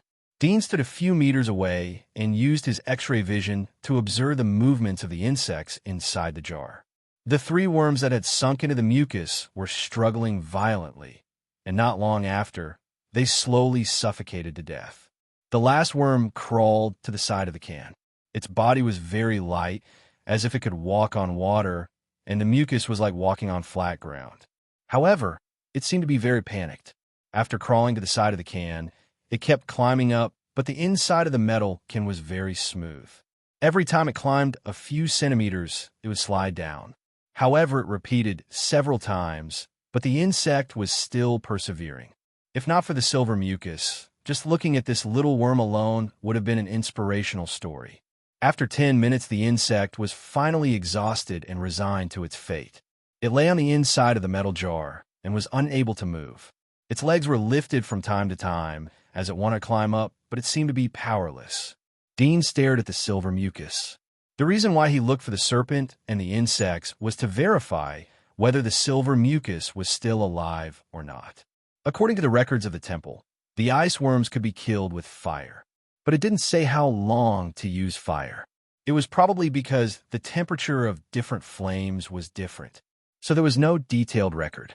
But it said that the ice worm would melt into liquid after being burned.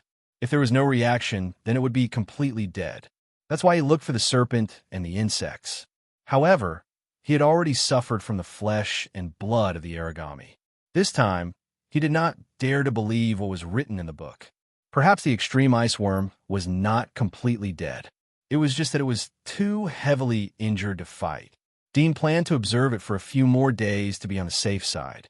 In the blink of an eye, Dean stayed in the woods for 3 days. He looked for all kinds of beasts and poisonous insects. He threw them to the side of the metal jar to test its reaction, but there was still no reaction. Dean tried to scoop out a small part of the liquid and knocked out a cheetah. He took the blood from its neck and dripped it on the liquid. The blood flowed onto the silver mucus, but it was like it flowed onto glass. Dean continued to observe for a while. He was relieved to see that the silver mucus didn't even absorb fresh blood. He knew that once bitten, twice shy. In fact, through his X-ray vision, he saw that there was no change in the internal structure of the silver mucus. It was obvious that it was completely dead. Dean scooped out part of the mucus and poured it into the metal jar. The mucus concentration was high. Although the blood of the cheetah was sprinkled on it, it didn't mix with the mucus. Dean took out the syringe and other auxiliary tools. The process of absorbing the ice worm wasn't cumbersome. It was similar to upgrading the magic marks.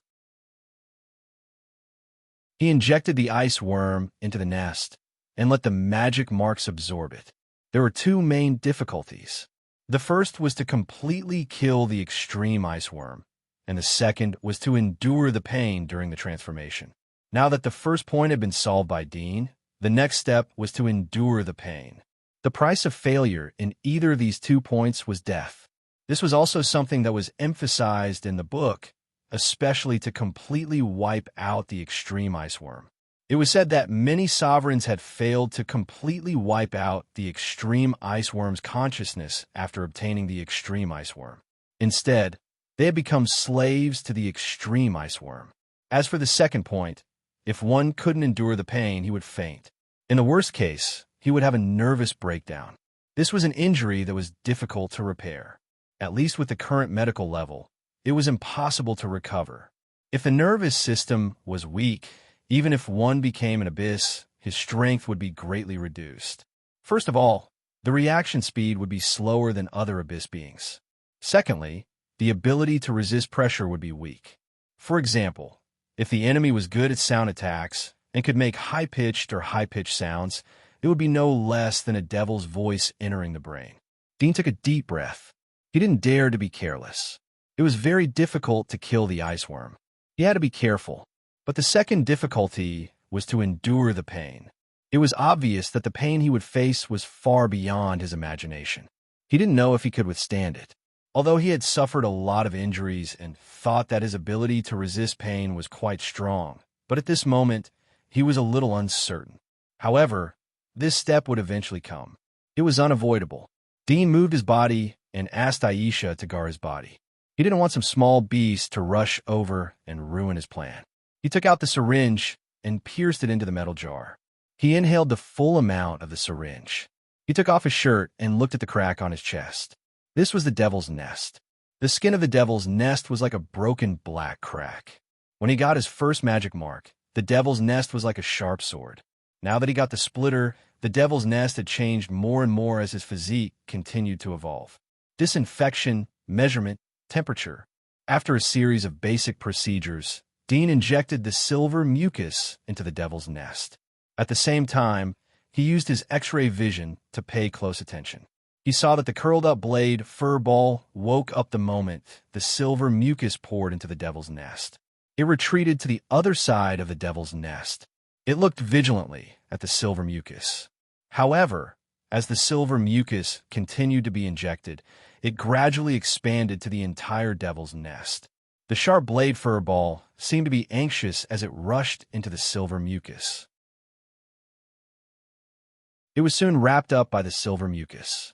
Dean stopped after the silver mucus filled the devil's nest. He stared at the movement inside the devil's nest. He felt a tearing pain when the sharp blade fur ball rushed into the devil's nest.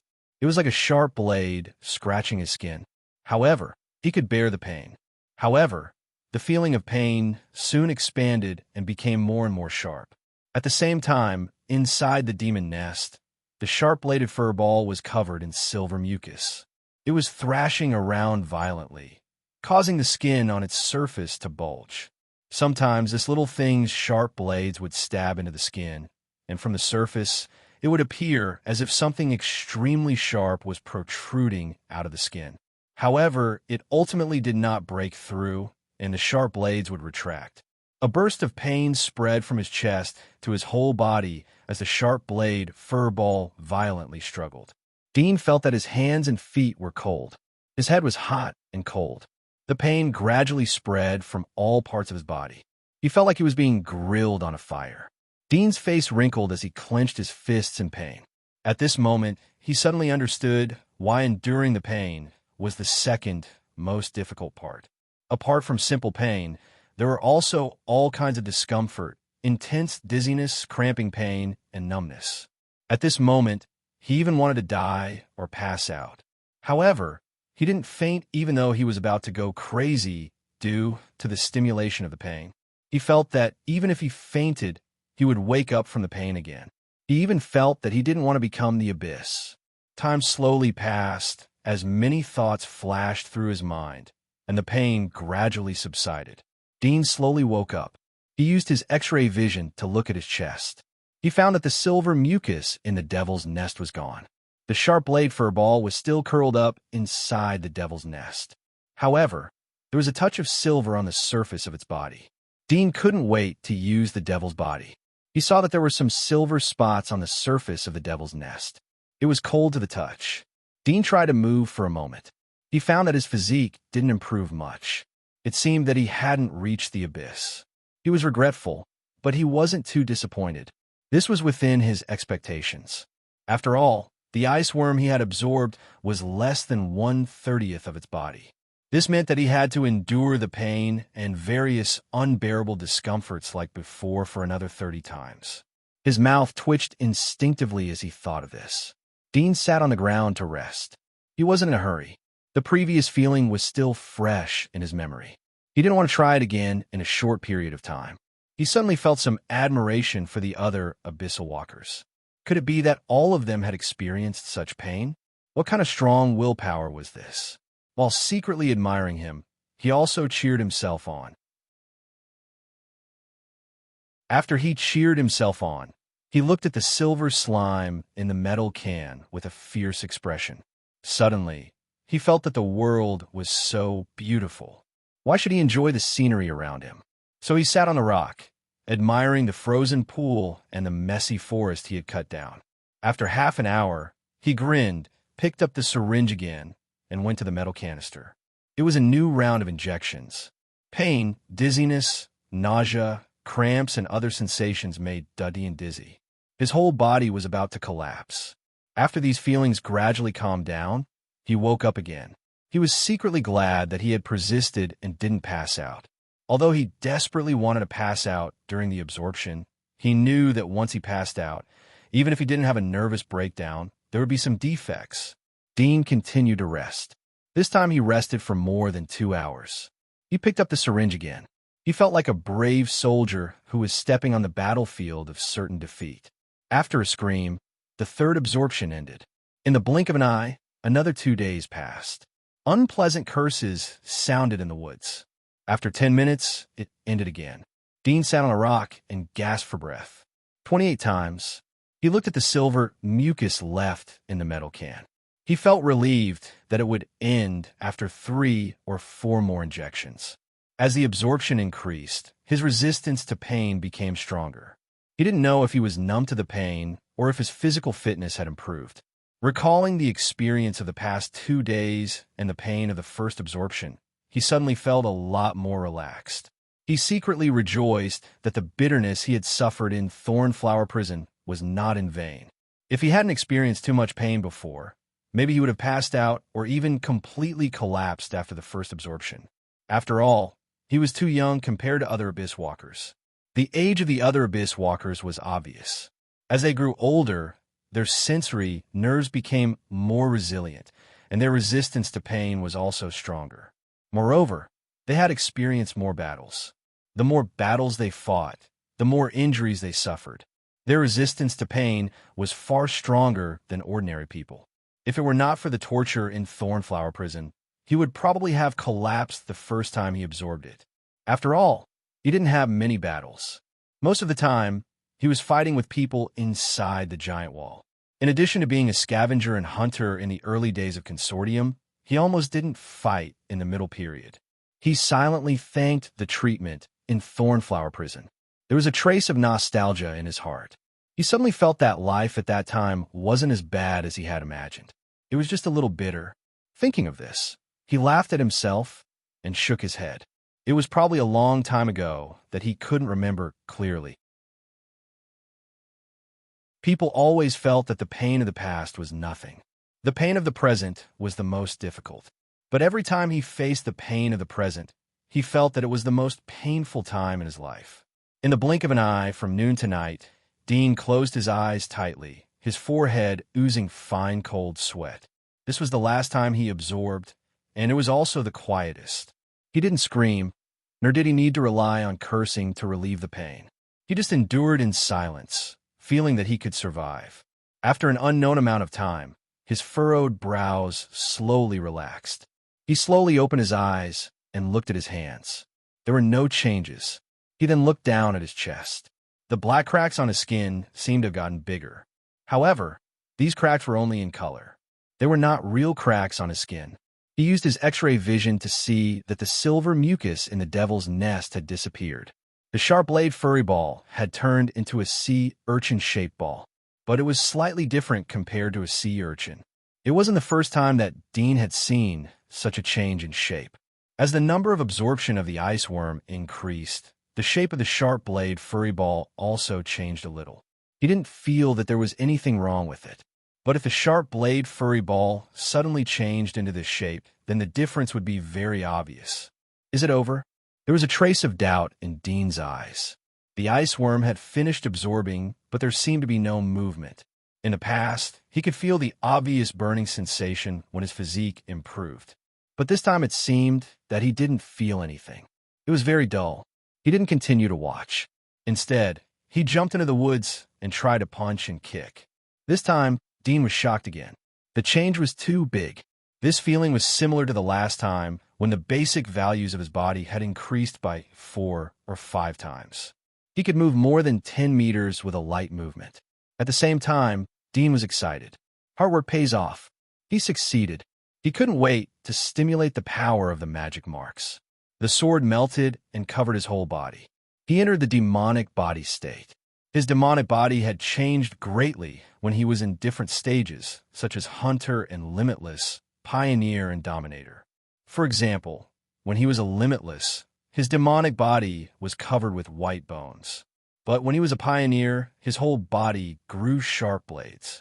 When he was a Dominator, the number of sharp blades increased and many parts of the carapace had changed. Therefore, to verify whether he had broken through to the abyss or not, he would know by looking at the demonic body. When the demonic body was stimulated, Dean suddenly felt a heat flow through his body. This feeling was like his hands and feet were filled with abundant power. It was indescribably wonderful. But this wonderful feeling was soon replaced by shock and ecstasy.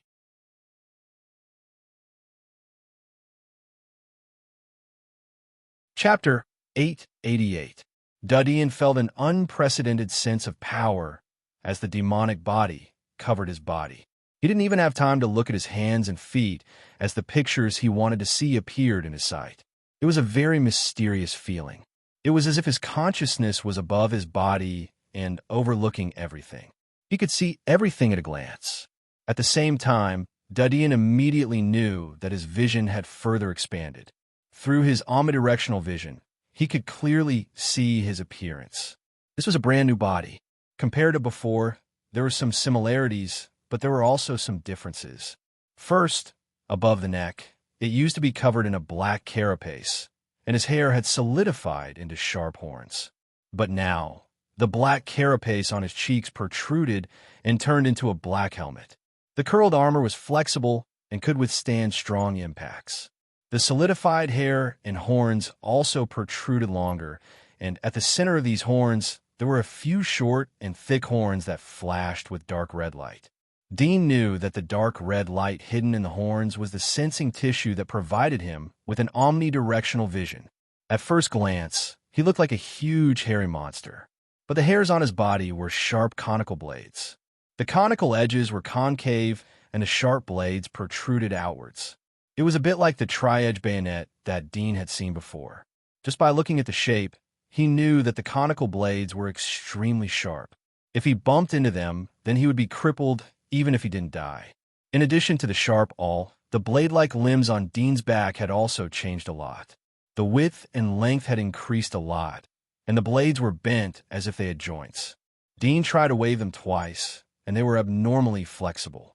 "I've evolved." Dean was pleasantly surprised, but he couldn't help but feel unbelievable. He didn't feel much when he injected the worm's mucus, but after he stimulated the devil's body, there were earth-shaking changes. Compared to the devil's body, the splitter that he was proud of was a bit weak. It was like the difference between a short man and a strong man. His current demonic body was like a berserk armored tank. No one could stop him, even if he was rampaging. The improvement of his physique and the changes in his demonic body told Dean that his body had evolved. Wasn't it the abyss? Abyss? He was at the level of the giant wall's lord. He was a real big shot in this world. To be able to cross the abyss without the protection of the giant wall, it was not restricted by the region. In Dean's mind, the abyss was a symbol of freedom. He had always looked forward to becoming an abyss walker, but he did not expect this day to come so soon. When he was absorbing the extreme ice worm, he was even worried that this extreme ice worm was not the extreme ice worm in the books, but something that looked extremely similar. Now, it seemed that his worries were unnecessary. Dean couldn't help but laugh as he felt the abundant power in his body. He hadn't been so happy for a long time. After laughing for a while, Dean looked at Aisha. His strange dark golden eyes stared at her. Although his eyes looked the same as a monster's, there was a clear gentleness in his eyes. We're one step closer to our goal. Now I'm an abyss walker. It's safer and faster to cross the abyss. Maybe I'll be valued after going to the kingdom of God. I'll find a way to treat you soon. He didn't restrain himself. His eyes were full of longing. The pressure in his heart was reduced as his strength increased. He was just a dominator before. He had been looking for a way to go to the abyss, but there was no clue or hope. He was depressed because he knew that the abyss was just a threshold. It could only be regarded as a passing line for the big shots. If he wasn't even in the abyss, then he wouldn't be able to mix up even if he went to the God's kingdom. Not to mention getting in touch with the core secrets of the Monster Research Institute.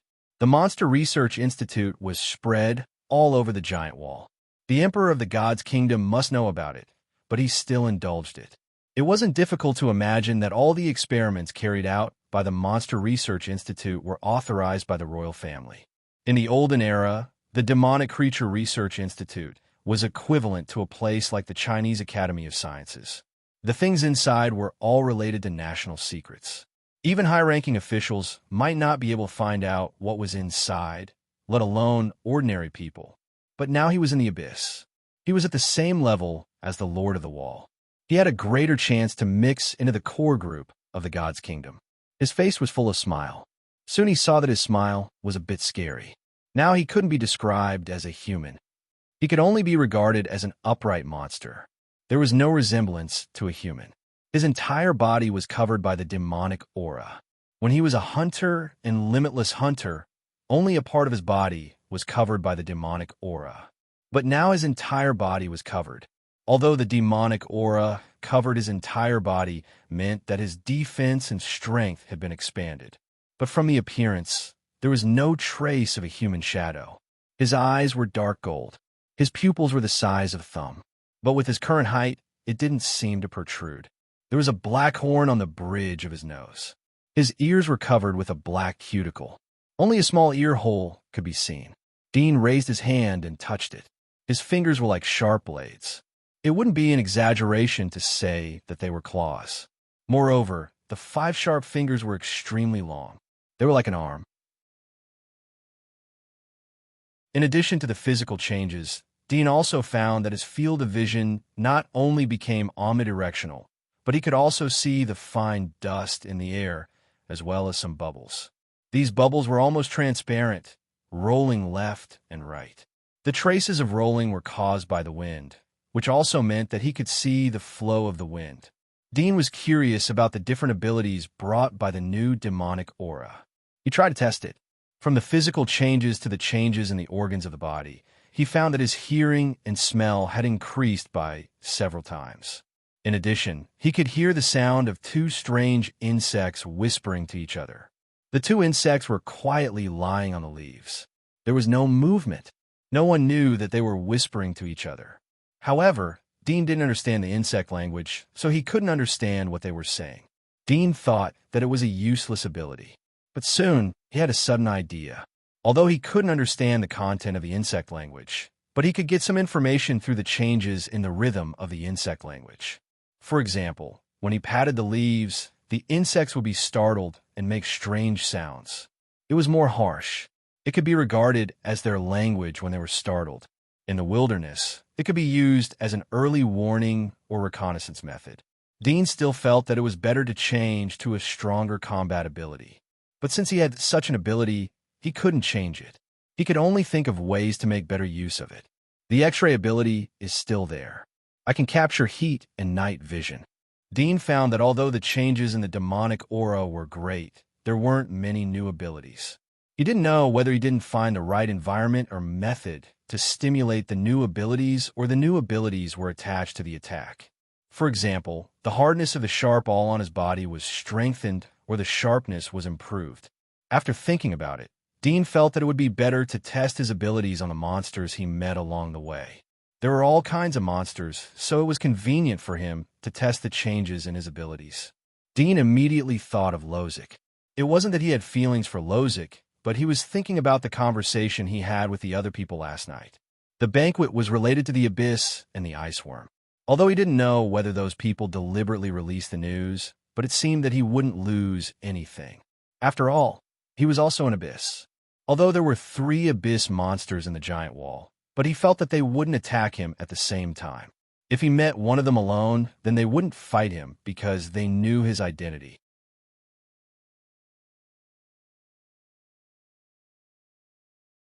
Chapter 889. After packing up the backpack and metal cans, Dean took Aisha back to King City. With the golden ticket given by Razik, it didn't take much effort to enter the city. After secretly handing over the golden ticket, they smoothly passed the interrogation. They didn't even need to show their ID. Dean had been away for almost a week.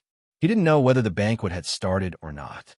But when he entered the city with Razik, he heard him mention that the banquet would take a long time, and they could wait for the devil mark to be approved.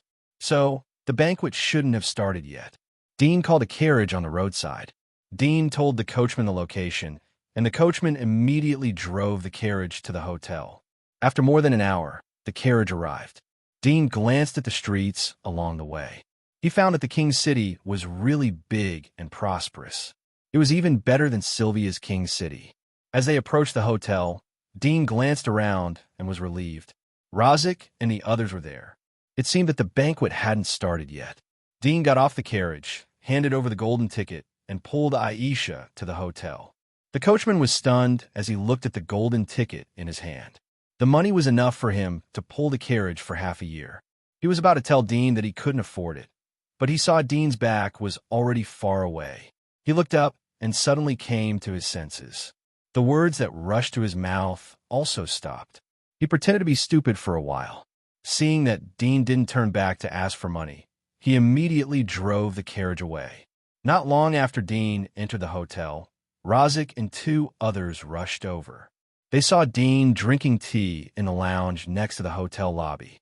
They were stunned for a moment, and then quickly went to Dean and said, "Mr. Dean, where have you been these days?" Dean glanced at him. He knew that the 2 pioneers behind Razik hadn't noticed him, so they informed him to come over. He said, "It's a private matter. I don't need to tell you, right?" A trace of embarrassment flashed across Lozic's face, but he quickly put on a smile and said, "Of course, I was presumptuous. It's just that there are all kinds of people in the capital. It's better for Mr. Dean to inform me in advance where you're going in the future. If C and I did not see you leave, I would have thought that Mr. Dean had disappeared." How could Dean not know his thoughts? He was worried that he would find another lord and cause trouble for him. He waved his hand. "Don't make a fuss. I'm a grown man. I don't think anyone would dare to abduct me. Anyway, the banquet has started. Why are you still here?" "Mr. Dew, you must be joking." Lozic smiled bitterly and said, "There are many lords invited this time, and some of them are far away, so there is more time for the banquet. It will be held in 2 days. Fortunately, Mr. Dean, you came back in time. Otherwise, it would be a great pity to miss this banquet. It's just a banquet. What's there to regret?" Dean said indifferently. Lozic's eyes turned and looked around. Seeing that no one was paying attention to them, he immediately pulled a chair next to him and sat down. He lowered his voice and said, "Mr. Dean, it is said that this banquet is related to the abyss and the iceworm. The Rose family who held the banquet seemed to have been instructed by an abyss lord to go outside the giant wall to look for the iceworm." He looked at Dean. From Dean's previous attitude and questions, Lozic estimated Dean's strength. He was a dominator. For this kind of strong people, the most desired thing was the iceworm. Dean knew that Lozic already knew his strength and identity. But at this moment, he had become an abyss lord. Although he was still interested in the ice worm, it was not as necessary as before. However, he had to put on a show. His eyes lit up and showed a bit of excitement. He asked, looking for the ice worm outside the giant wall, "Is this the purpose of this banquet?" "Most likely." Lozic quickly replied. If he could send Dean away, then he would immediately apply to cancel the application for the supplicant's magic marks. Although he would have to pay 1/3 of the cost, and the temple would have to take a heavy line in the credit column, but at least he would be able to recover 2/3 of his wealth. He wouldn't go bankrupt. Dean looked at Lozic and pondered for a little. "Let's wait for the banquet to start. Although I don't know where you got the news from, but it's just news after all." Lozic nodded and didn't say much. He got up and said, "Mr. Dean, since you are back, I won't bother you anymore. You can tell me if there's anything you want to say. I don't want to miss the banquet." Duddian nodded, picked up the tea, and drank. Lozic was very tactful. He turned around and left. The two guards behind him secretly glanced at Dean. Although Lozic claimed that Dean was just a guard of his house, the two guards who had been trained by Lozic for many years knew Dean's true identity. They also knew that another of their companions had died in the hands of the youth in front of them. Ice worms, search outside the giant wall. Dean didn't pay attention to the surrounding eyes. He was immersed in his thoughts as he looked at the scenery outside the hotel. He felt that this banquet was a trap. Otherwise, the content of the banquet wouldn't have spread out so quickly. Even Lozic knew about it. Most of the other lords were aware of it. Even the other lords who weren't invited received the news. This kind of information that flowed in the dark sometimes spread faster and more widely than the news that was publicized. However, Dean didn't think that there was a conspiracy. Could this banquet turn into a Hongmin banquet? He didn't believe that so many lords would be killed in the capital city. If that was the case, the territories controlled by these lords would be in chaos. The capital city certainly didn't want to see such a situation, unless the person in charge of the capital city was a cruel and muddle-headed warlord. Dean carefully thought about it and felt that it wasn't impossible. After all, the strength of the abyss didn't mean that the moral character, content, cultivation, and other aspects would reach the abyss. There were many strange people in this world. They had made records in their professional fields, but their moral character and knowledge were a mess. Even some people who specialized in knowledge and literature were the same. Scholars who could write praises of life didn't necessarily have great reverence for life. Perhaps they just had the ability to outline this reverence. He had seen too many examples in Sylvia. When they usurped the royal family, they used those famous people to create momentum. Many so-called upright and outspoken masters, so-called ascetic scholars, all succumbed to money and authority. The so-called upright and plain-spoken was perhaps just a selling point of their profits.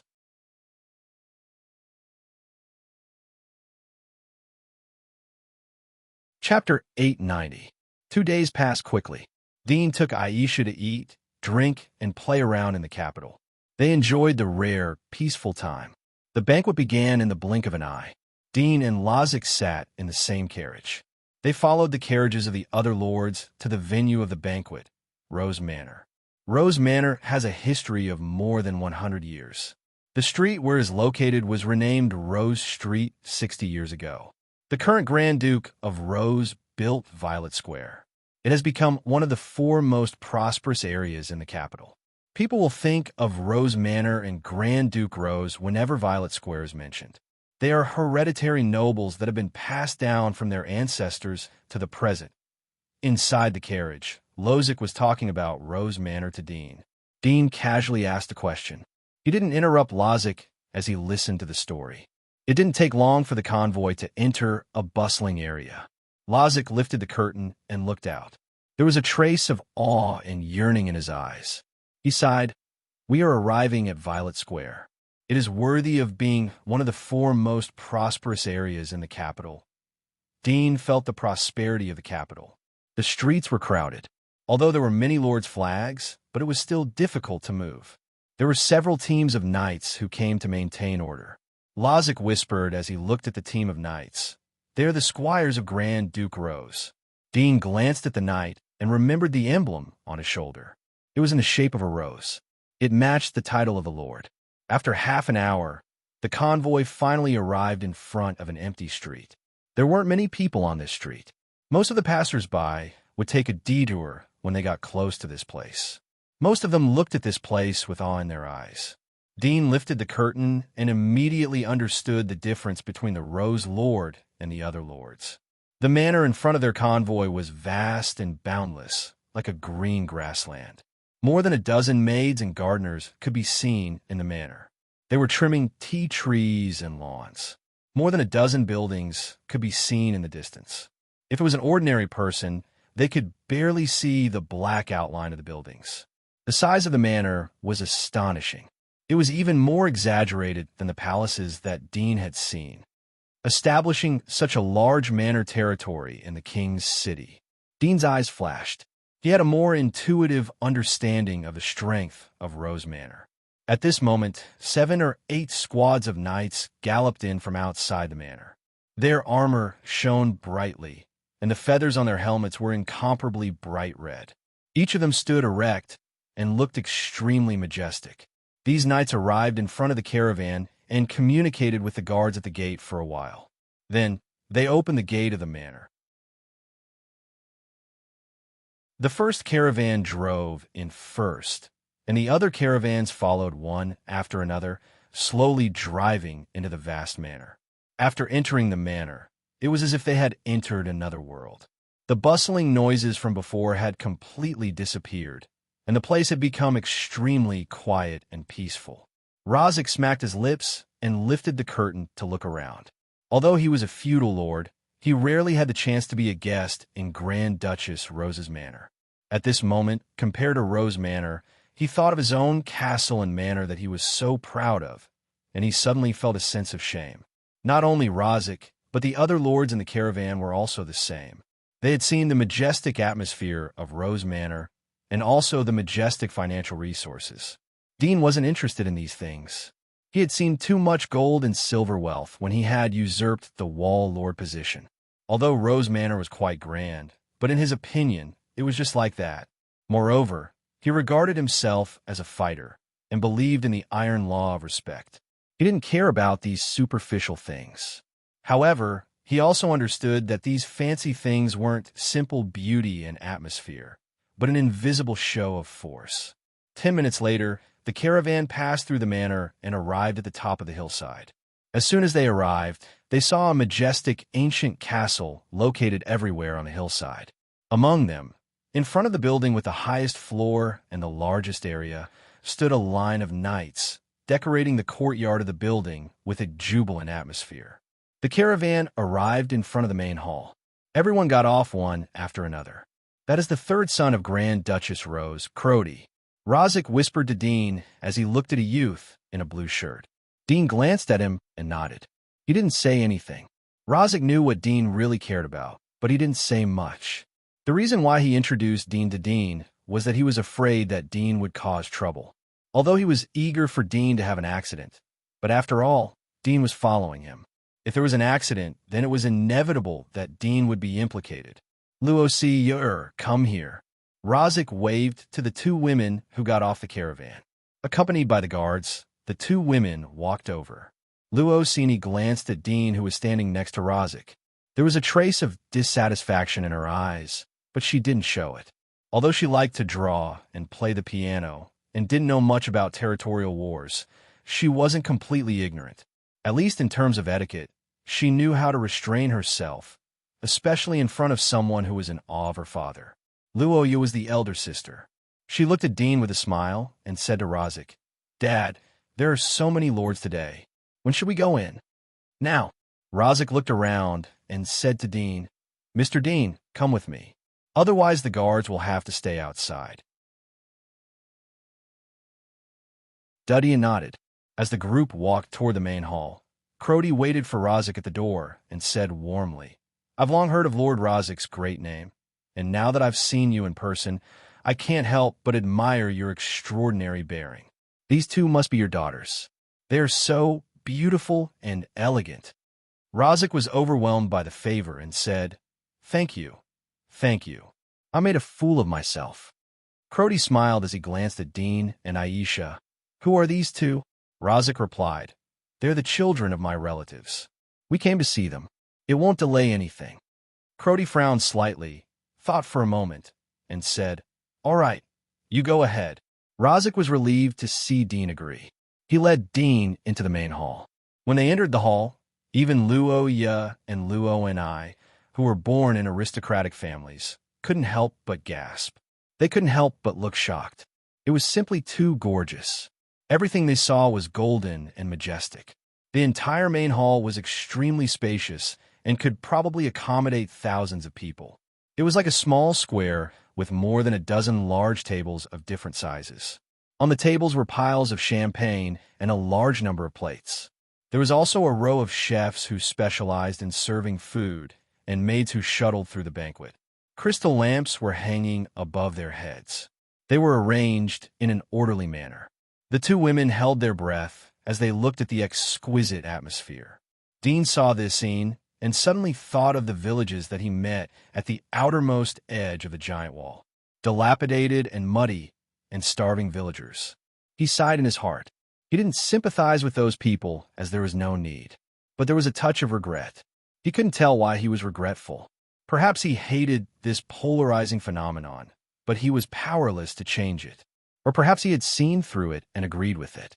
He had become a part of it. Suddenly a voice sounded from behind Dean as he was lost in his thoughts. "Get out of the way." The voice was rough and full of majesty. Dean turned around and saw that Razik and his two daughters had already entered the banquet hall. Only he and Aisha were standing at the door.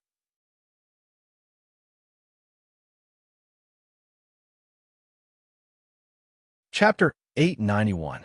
Dean suddenly remembered that many years ago, when he was still a scavenger, he attended a low-level aristocratic banquet held by the Melon Consortium. He was also scolded when he entered the door. Although he was full of anger at that time, he could only swallow his anger and retreat to the side. He didn't expect to encounter the same scene again after so many years. The difference was that he wasn't the scavenger who could be bullied by others. However, the same thing was that he had changed, but the world hadn't changed. "Which family are you from?" The one who spoke was a middle-aged man with a tall stature. He was dressed in elegant clothes. He had a square face and thick eyebrows, which gave him a bit of majesty. Seeing that Dean didn't respond, he slightly frowned and spoke again. Dean calmly looked at him. He didn't say anything, nor did he want to kill. He just held Aisha's small hand and turned to walk into the main hall. "You?" The middle-aged man was sullen. He didn't expect to be ignored by a junior. He wanted to scold a few words, but Dean had already turned to leave. If he reprimanded again, he would inevitably have to raise his voice, which would be somewhat rude. He coldly snorted. Some people nowadays are getting worse and worse. They don't respect their elders. What Vero said is right. The younger generation is getting more and more rude. Lord, don't be angry with these juniors. It's not worth it. Someone next to him persuaded. Good. Let's enter. The banquet is about to start. Several people immediately changed the topic to break the awkward atmosphere. Vero's cold face eased a bit, but in his heart, he secretly remembered Dean's face. He had embarrassed him in public. After he inquired about Dean's identity, he would inevitably give him some color to see. It would be best if Dean's parents would personally send him to the door to apologize. Thinking of this, his expression quickly returned to normal. He lightly smiled. "Everyone, please come in. I don't know if Rose Lord is present. This main hall is really big. It's worthy of being the home of Rose Lord." Someone next to him exclaimed. They entered together and were quickly attracted by the splendor of the main hall, as if nothing had happened. After entering the main hall, he picked up the champagne from the table and drank 2 mouthfuls. The taste was very good. Then he took some delicate snacks and went to the rest area to sit down. There were a few sofas around a table, just like a teapot surrounded by a few small tea tables. There were only 7 or 8 people sitting in the rest area. All of them seemed to be young people brought by their parents to play. On the other hand, their fathers were busy making friends at the banquet. This kind of aristocratic banquet was a place to socialize. It could expand one's social network and increase one's reputation. For aristocrats, other than resources, the most important thing was their reputation. If they were invited, They could at least say that they attended the banquet hosted by Rose Overlord. This would indirectly tell others that they had a close relationship with Rose Overlord. If anyone wanted to take advantage of them, they would have to think twice about the Rose Overlord behind them. Dean took the snacks and found an empty table to eat. While eating, he looked at the groups of aristocratic lords in the magnificent hall. His peripheral vision lingered on one of them, but he quickly moved away and continued to eat his snacks in boredom. "Hey, hello. Is it convenient for me to sit here?" A handsome voice came from the side. Dean glanced up and saw a blond youth in his early 20s. He was very young and had a sunny smile. "It's not convenient." Dean retracted his gaze and faintly refused. The youth choked and was slightly stunned. He didn't expect such an answer from Dean. Most people would at least find a reason even if they didn't want to sit here. For example, someone would come here and so on. But Dean seemed to be too lazy to even find a reason. The corner of the youth's mouth slightly twitched, but he was still very self-restrained. He smiled and said, "This seat is empty. I'll sit and go." Then he pulled out a chair and sat down. His eyes quickly turned to Aisha. Although Aisha was wearing a veil, but the thin veil couldn't hide the outline of her cheeks. At first glance, it was obvious that she was a very beautiful woman. Moreover, this kind of hazy feeling made people curious and want to explore. "Is this your female companion?" The youth glanced at her and turned to ask Dean. There was a trace of expectation in his eyes. He hoped that Dean would answer no. If it was just a sister, then he might have some hope. When Dean heard the youth's words, the dull expression on his face suddenly converged, leaving only coldness. "Get lost." The youth was dumbfounded. He looked at Dean as if he had seen a ghost. He was just asking. Even if it was your female companion, you shouldn't be so angry, right? The kind smile on his face quickly disappeared. He frowned. "I was just asking. If I offended you, you can tell me." "There's no need. I said get lost." Dean turned his head and looked straight at him. The youth was so angry that his face turned red.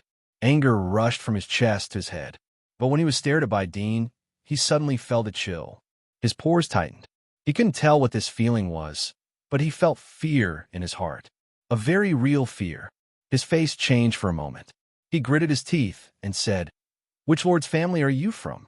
"Get lost." Dean didn't even bother to look at him again. The youth clenched his fists and stared at Dean fiercely. He turned and left. Even if Dean didn't say, he could find out. After all, it wasn't a difficult matter. The people at the other tables had already noticed the commotion here. Seeing the young man leave with his tail between his legs, they immediately whispered to each other. From the whispers of these people, Dean also knew the identity of the young man. He was the youngest son of a famous noble lord. He listened to a few words, but was too lazy to listen anymore. These people were not on the same level as him. If it was not troublesome, he could easily solve it, so there was no need to care about it. Dean sat for about half an hour. The door of the main hall slowly closed, and the banquet officially began. At this time, Dean saw the famous Rose Lord. She was a woman in her early 30s. Her temperament was elegant and noble. She had a bit of coldness and charm.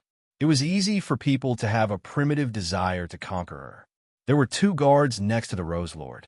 They wore low-key armor, but the heat fluctuations in their bodies weren't covered. They were all dominators. Dean's eyes slightly narrowed. At the same time, he noticed that the 2 guards also glanced at him. After seeing Dean's appearance, they turned their eyes away and didn't pay any attention to him. Dean knew why they looked over. In the main hall, the noble lords only brought their daughters and family members.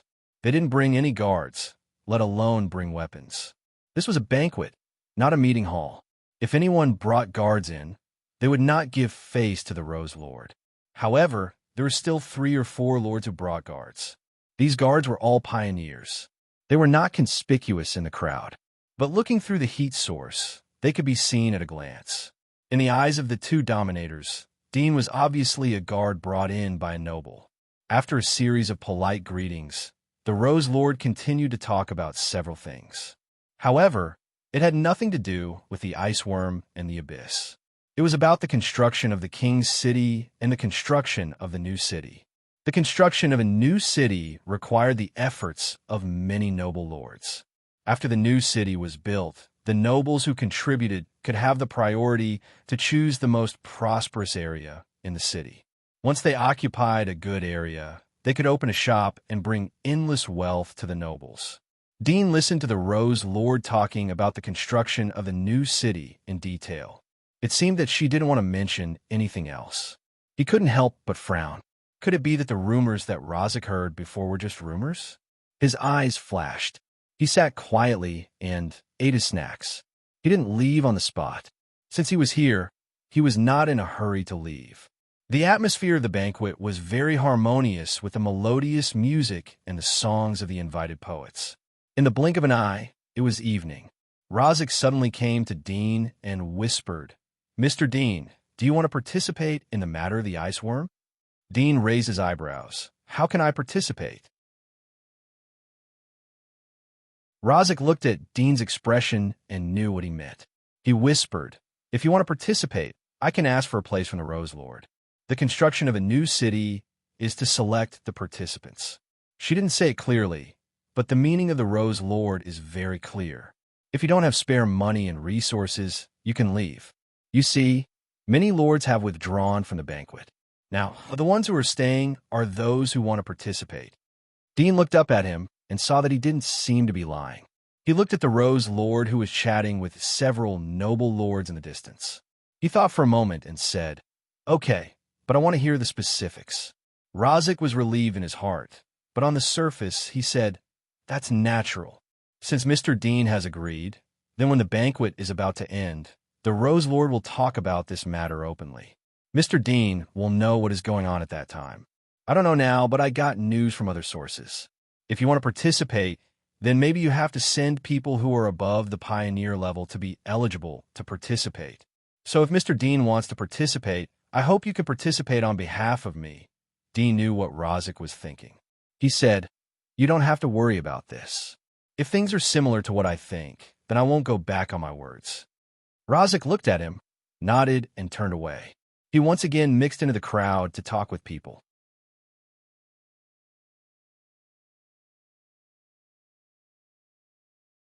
Chapter 892. Everyone be quiet.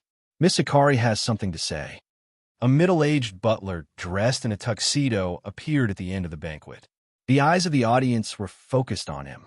The people who were chatting in small circles immediately stopped talking. They knew that the main event had begun. Under the watchful eyes of the crowd, the Rose Lord, who looked to be in her early 30s, smiled and said, "Regarding the construction of a new city, the lords who are interested can come in 3 days to discuss in detail. Today, we are here to talk about another matter. Speaking of which, we are also entrusted by Mr. Holani to pass on a message." Although everyone had already heard the news, they couldn't help but exclaim in surprise. There were many people named Horny, but there was only one who could be addressed respectfully by the Rose Lord. That was Horny, one of the 3 strongest people in the Abyss. He was also the founder of the Rhine Chamber of Commerce.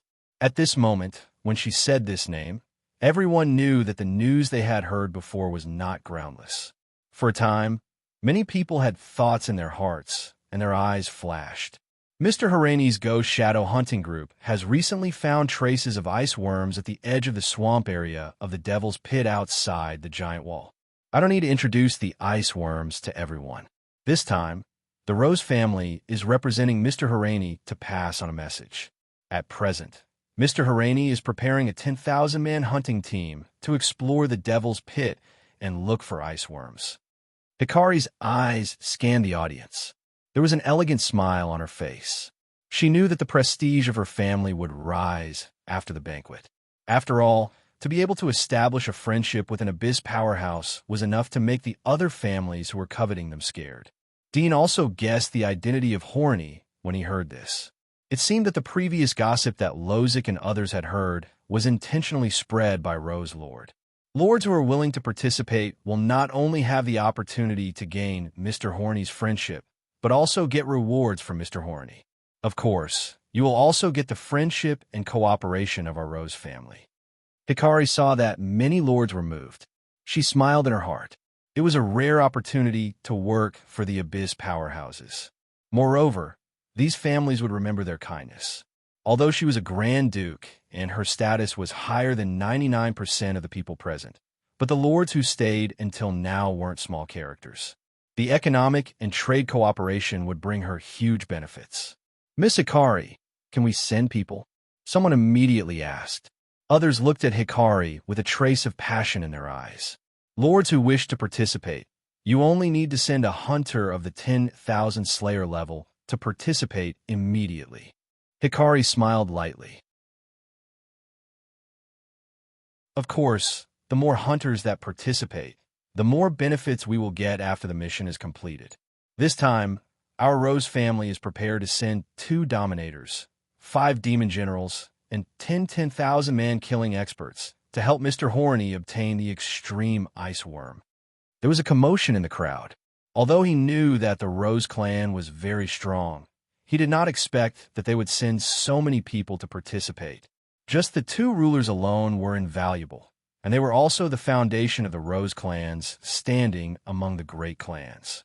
It should be known that a lord like Loxic, even if he emptied his entire family, could only cultivate 1 demon general. However, the Rose clan had sent 5 demon generals and 2 rulers, not to mention 100 experts who could kill 10,000 people. Once they lost this kind of manpower, it could be said that the Rose clan would suffer a devastating blow. Perhaps they would instantly fall from being a great clan in the capital to a small or medium-sized lord like Loxic. Moreover, once the Rose family was weak, their industries would be a big fat piece of meat. Competitors who had been coveting for a long time were likely to take the opportunity to swallow them. At that time, it was unknown whether the Rose family's flag would continue to fly in the wind. Miss Hikari, what if the search fails? Someone asked worriedly. Hikari glanced at the person who spoke and smiled. This time, Mr. Horny will personally lead the team. There is basically no possibility of failure.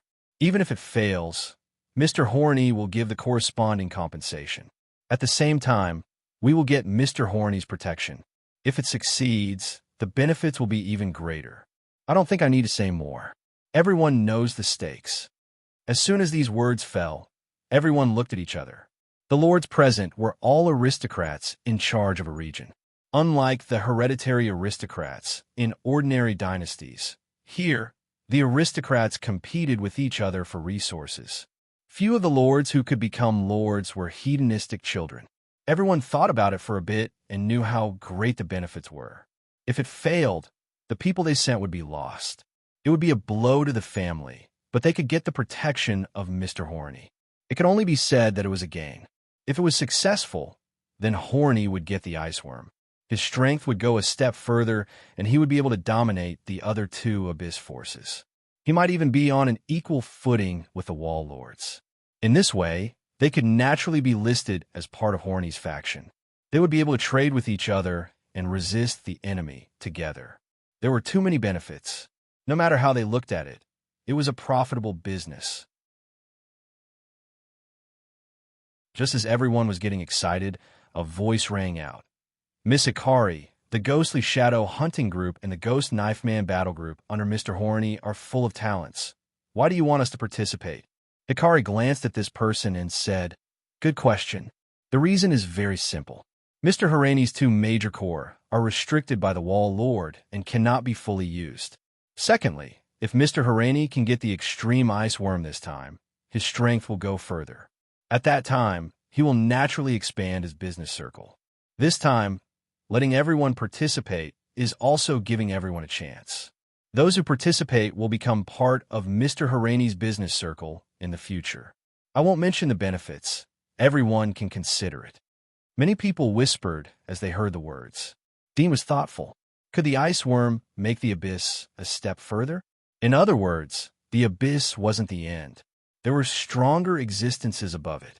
The ice worm was similar to the existence of God's marrow. It could enhance the strength of the abyss. It seemed like it was better to have more of these things. He was more determined to participate as he thought of this. He could go to the kingdom of God any time, but the ice worm was extremely rare. If he didn't get one from Amelie tribe, then he wouldn't be able to become an abyss. He thought about the giant wall of Sylvia for hundreds of years, but there was only one abyss. Moreover, Aristotle's daughter was just a master. In fact, the evolution system was no different from talent. Talent could only be used in combat. Life itself needed nutrients. Even if it was a disabled or mentally retarded child, as long as they had magic marks and God's marrow, they could become a pioneer. However, even Aristotle couldn't make his daughter become the second abyss in the giant wall. It could be seen how difficult it was to deal with the ice worm. Aristotle would leave the giant wall for 5 years or 10 years. Didn't he want his daughter to become an abyss? Would she be able to suppress the other forces within the giant wall after he left? Unfortunately, he didn't have the ice worm. Even if he went to the kingdom of God, he wouldn't be able to get it. It showed how rare this thing was. But thinking about it, an extreme ice worm could create an abyssal demon. Even if you had mountains of gold, you might not be able to buy it. Miss Hikari, the Leroy family, is willing to participate. I will send 2 demon generals and 10,000 executioners to assist Mr. Holland. After a while, someone in the crowd shouted. Everyone looked at the person who spoke. They were secretly speechless. 2 demon generals. It was a big deal. After someone took the lead, the others also expressed their views.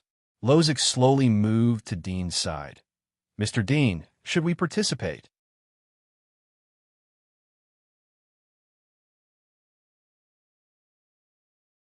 Chapter 893. Lozic didn't think that Dean would take this into consideration. He pondered for a little and whispered, I have some guesses. Although Mr. Horny is an Abyss Lord, but he has a poor relationship with another Abyss Lord.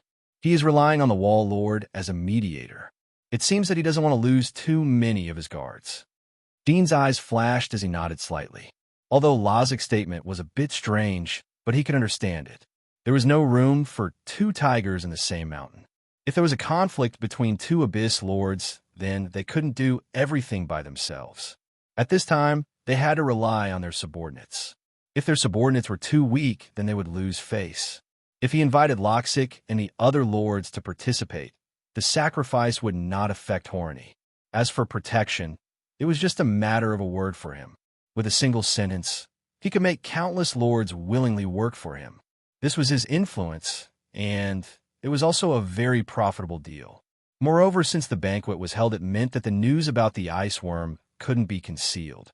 So Horny didn't deliberately hide it and secretly worked alone. Dudeen said, Then let's participate.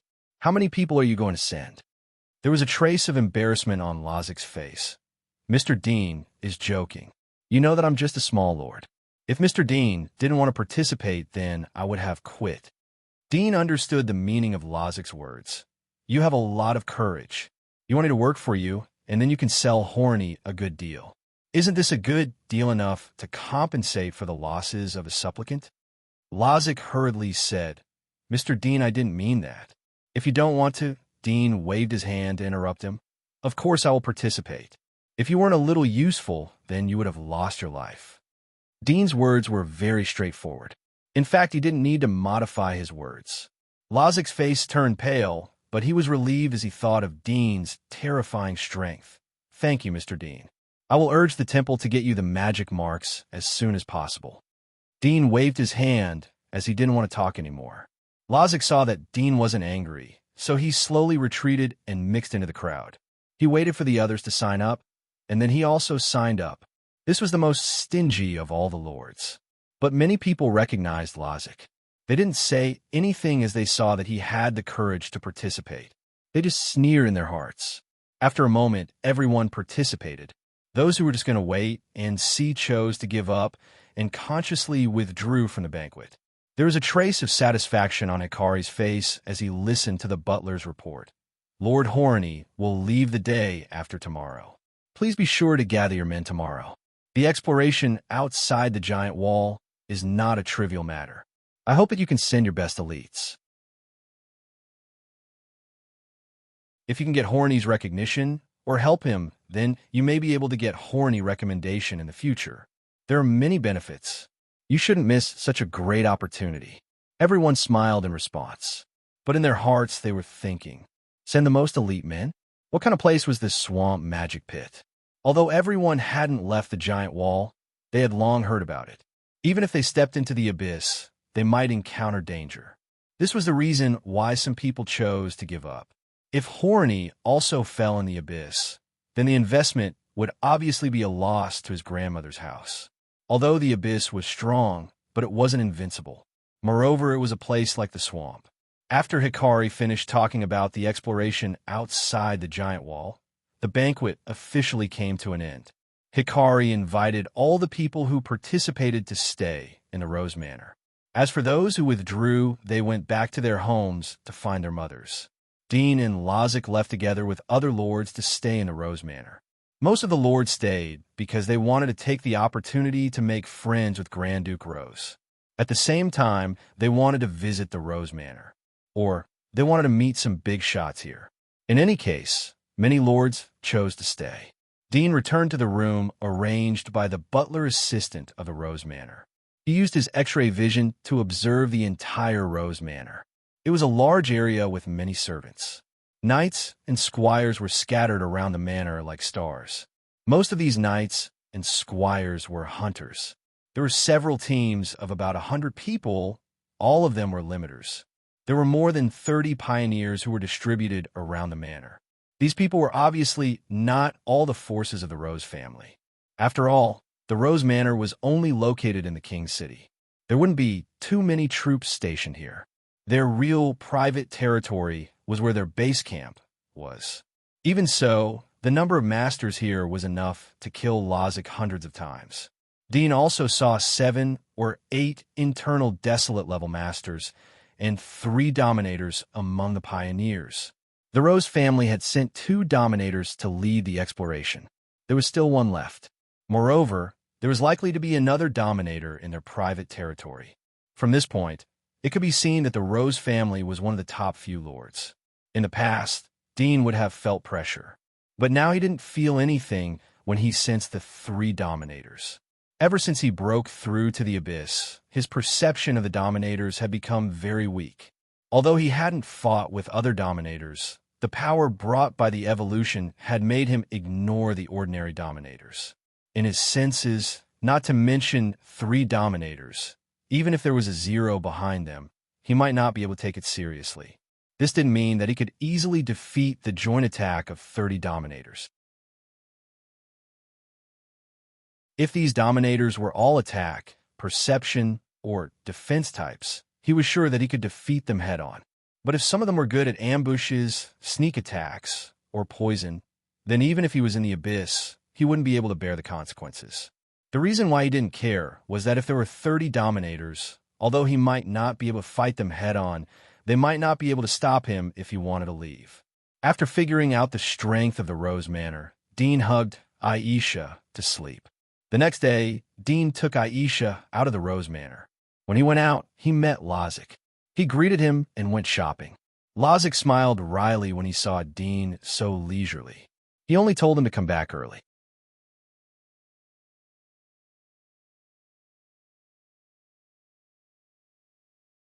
Chapter 894. Lord Vero. All the jewelry here is made by Master Dylan. Look the quality of the gems. In a luxurious and resplendent shop by the street, a few people of extraordinary bearing were casually inspecting the jewelry inside. The light of the gems was reflected by the mirrors on the wall, dazzling the eyes. Vero looked around casually. Although the jewelry here was claimed to be made by Master Dylan, how many of them were actually made by him? But even a single piece was enough to attract the attention of many rich people. As the few people looked around, they did not notice a handsome man and beautiful woman slowly walking past them. Asterisk whoosh. Asterisk the sound of something cutting through the air rang out. The expression of a burly young man standing beside Vero suddenly changed. He quickly turned around and raised his hand, only to feel a chill in his crotch. It was as if a gust of wind had brushed past him. His face turned even paler, but soon he heard a scream behind him. He quickly turned around and saw that Lord Vero, who had been choosing a crystal pendant by the counter, had fallen to the ground and was moaning in pain. Assassin. The burly young man's heart went cold. This place was very close to the Rose Manor. Who would dare ambush him here? He did not care so much and quickly activated his demon body, turning into a humanoid lizard monster in the blink of an eye. He stood on the spot, a long, pointed lizard head sticking out its tongue. Although the outline of his face was human, it did not give off a familiar feeling. Instead, it was even more frightening. A woman's scream rang out in the jewelry shop. Everyone quickly distanced themselves from the burly young man, some even turning around and running out of the shop. The guards outside the shop heard the commotion and hurried over. The scene immediately became chaotic. The people outside the street heard the commotion inside and were afraid of getting into trouble, so they quickly stepped aside and retreated to the side of the road. The burly young man narrowed his eyes. Ignoring the disdainful and frightened gazes around him, he quickly scanned the crowd, looking for the assassin who had ambushed him. Just then, the guard of the shop arrived, as did the experts behind the shop. They came to Vero's side and saw that his right knee was bleeding profusely. One of them quickly helped him stop the bleeding and examine the injury. Soon, a copper coin was found in Vero's knee. It was this copper coin that had pierced through Vero's knee and was embedded inside.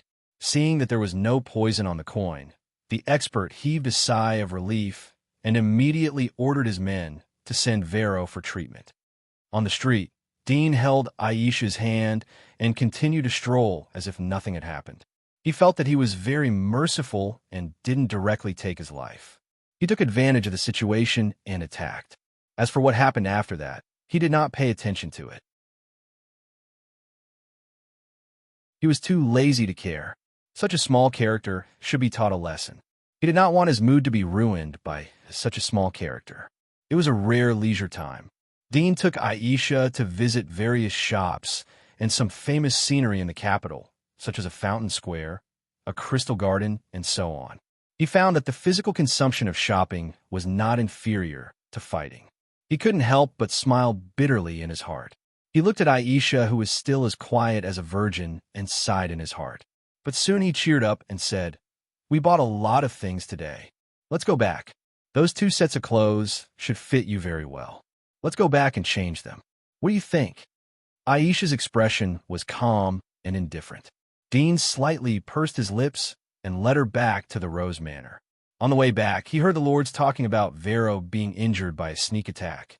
But for the time being, they had not found out who the murderer was. But some people guessed that the other abyss got the news and came to warn them. Because of Vero's injury, the manor was filled with a tense atmosphere. Dean didn't expect that his casual lesson would cause such a reaction. But he didn't care. He went back to his room and closed the door. He took out the jewelry and snacks he bought from the bag and piled them on the table. He handed them to Aisha one by one. 2 days passed in the blink of an eye. The lords of the manor began to gather at the training ground behind Rose Manor, including the injured Lord Vero. He was limping, his leg wrapped in white bandages, and he was using crutches. However, the number of guards around him had increased from 1 to 3. This scene was seen by a few lords who weren't on good terms with him, and they couldn't help but snicker. Some even went up to him and teased him, causing Vero's face to darken. "Lords, please send your elites to register." After the greetings, Hikari went straight to the subject. At this time, the other lords whispered a few words to the guards around them. The guards stood up and went forward to line up for registration. "Mr. Dean," Loza glanced at Aisha. He didn't expect Dean to bring her on such an occasion. He hesitated for a moment. "Both of us will participate in your name," Dean said directly. Then he took Aisha to register. In addition to the names on the registration form, they were required to write their respective magic marks. According to Hikari, this form would be handed over to Mr. Holland for inspection. Through the magic marks ability of everyone, it would be easy to assign responsibilities. Dean slightly thought for a moment and wrote the name 100 Decapitator for his magic mark. This was the name of a legendary monster. Its ability was similar to Splitter. It was also good at attack type, but it didn't have the ability to fly. Its shortcomings were also very obvious. It was ranked behind the 20th monster. As for Aisha's magic mark, Dean also wrote a name for it. It was also an attack-type monster. In this way, it wouldn't be separated from Aisha when the responsibilities were assigned. After everyone had registered, Hikari looked at the crowd and said, "I have good news. Today, Mr. Holland will come to the scene." Wow! The crowd was boiling. Many lords exclaimed, and then their faces were full of excitement and excitement. Dean returned to Lozik's side and sat down. Losini and Loya, who were on the other side of Lozik, knew that Dean would represent their family. Their attitude towards Dean became much friendlier, especially Losini. Although she still didn't like Dean, but on the surface, she no longer looked at Dean. Mr. Holland is actually coming. Gee, the last time I saw Mr. Holland was when he was crowned Grand Duke William. The lords whispered to each other. At this moment, Hikari suddenly sensed something and looked up. Suddenly, she saw two black shadows appear in the sky, elongated under the sunlight, flashing over everyone's heads. Soon, someone noticed them and let out a cry of surprise. Then, everyone looked up, and the cries of surprise suddenly became louder. "Oh my God! Miss Monica is also coming. How come she is coming?" Everyone exclaimed. All the lords couldn't help but stand up. No one dared to sit. Dean felt a burst of depression in his heart when he saw the two appear. His feeling was like a dense space was suddenly crowded with things. It made people feel depressed. He retracted his gaze as he didn't want to attract attention. Monica, who looked to be in her early 20s, suddenly looked down at the crowd. There was some surprise on her face. Holland, who was next to her, chuckled as he saw her appearance. "What's wrong? It's a bit strange, huh?" As soon as Monica said this, she was even more surprised. She looked at a woman wearing a purple veil in the crowd. Undead? How is it possible? Undead. Holland was still very sensitive to these two words. His face slightly changed as he followed her gaze. It is indeed the smell of undead. Dean knew that Aisha was exposed when he saw the two people looking at him. He sighed in his heart. The sensitivity of the abyss couldn't be ignored. He was just trying to hide it, but now it seemed that he was being whimsical. Dean was a bit frustrated as he thought about the last time outside the giant wall, where the abyss saw through Aisha's identity. However, he and Aisha were inseparable. Since he was seen through, he couldn't pretend to be a pig to eat the tiger. However, he didn't care. At worst, he would just cooperate with them and suffer a little more. Monica and Holland whispered a few words while Dean was thinking. The two slowly landed next to Hikari. "Mr. Holland, Miss Monica." Hikari looked at Monica. There was a trace of surprise on his face. He didn't expect her to come. Horny smiled gently and said, "Miss Monica wishes to travel together. Everyone, please don't take offense. Is everyone here?" "Everyone is here," Hikari replied.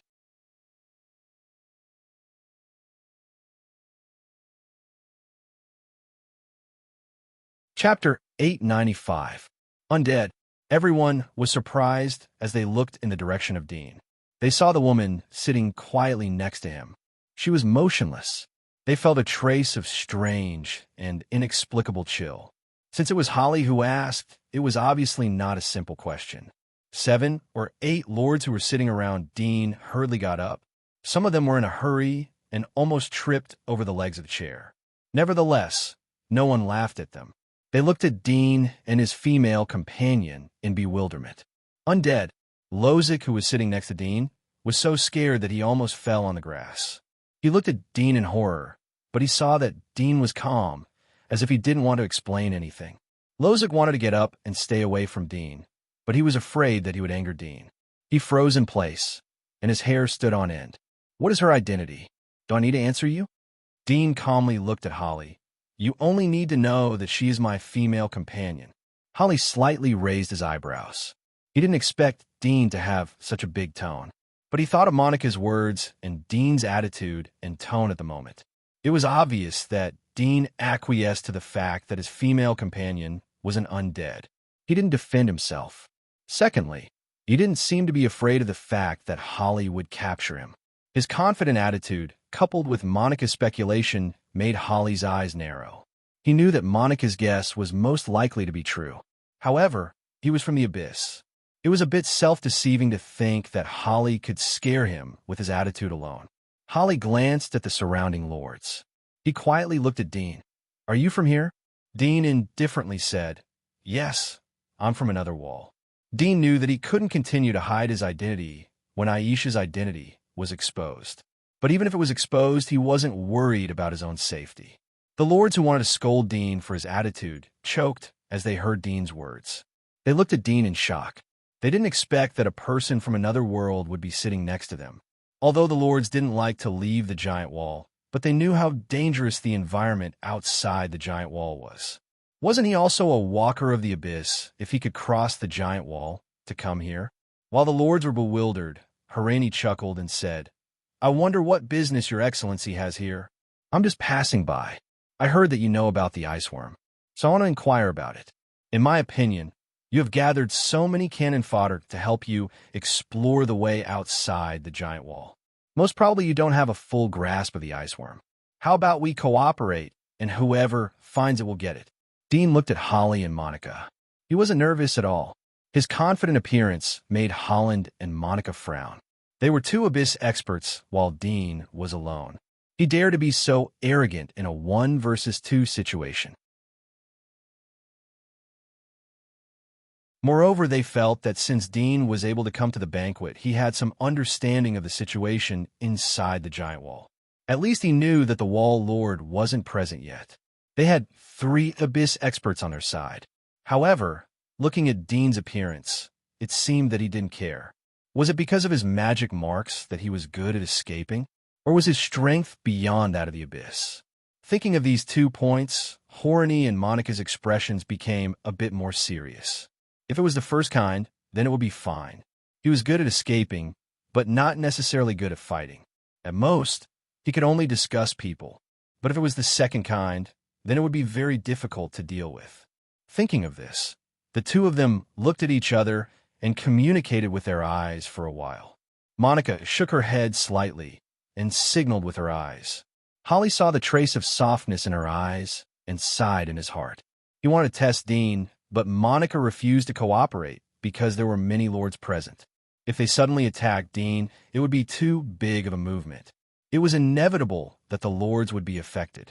Once these lords died, there would be chaos in their territories. The chaos of war would bring a lot of innocent civilian casualties. Holly didn't care about these.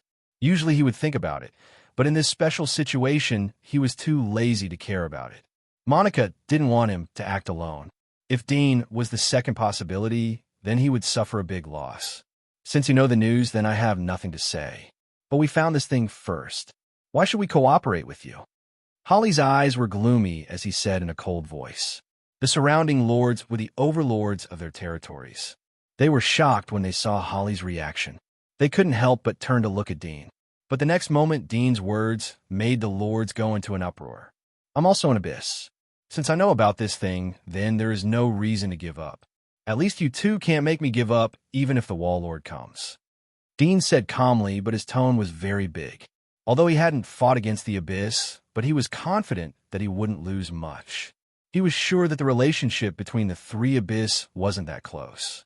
It was impossible for them to form an alliance to fight against him. After all, the ice worm was just a piece of news. They hadn't found the real thing yet, so it was hard to say whether they could get it or not. He is an abyss. Lozic was shocked as he looked at Dean. He felt that he had overestimated Dean, but he didn't expect that Dean was also an abyss. His identity was as noble as Holly's. The other lords around them were also dumbfounded, subconsciously moving away from them. Luosini and Loya were still sitting next to Dean with their father, but at the moment their pretty faces were full of astonishment. Although they hadn't participated in the territory's governance, but at least they knew who the ruler of this world was, especially Luosini. Her face turned from red to white as she thought of the words she had said to Dean. She was so scared that she broke into a cold sweat. So what if he is an abyss? Don't forget that both of us are abyss. Do you think you can win against 2 of us? Holly sneered. Dean glanced at him and said, "Is that so? Why haven't the 2 of you made a move? Are you afraid of affecting the other lords, or are you not sure? Or are you not willing to fight alone to avoid getting injured? Since you've noticed my female companion, then you should know whether I'm fighting 1 against 2. In my opinion, if either of you would team up with me, it would be the strongest alliance here. How about it? Do you want to consider it?" Holly and Monica's face slightly changed as they heard Dean's words. They glanced at Aisha next to them, and their eyes flashed. Although they didn't know how Dean could make an undead so obedient. But they knew the characteristics of an undead. If a strong abyss was willing to cultivate an undead, then the power of an undead would be beyond their imagination. Both of their hearts trembled as they thought of this. Holly's face changed for a moment. You want to provoke us? Your method is too clumsy. No matter which one of us cooperates with you, we will be defeated by you in the end. It doesn't matter if the method is clumsy as long as the conditions are not bad. Dean chuckled. I won't force the two of you. You can join me at any time if you're interested. Especially Mr. Holly. I'm very optimistic about you. After all, the news about the ice worm was found by your hunting group. You know the situation in more detail. Anyway, I think we can discuss about the partnership. How about it? You're tuning in to the Warrior Lore YouTube channel. Don't forget to subscribe and join us on this journey to catch the most captivating stories.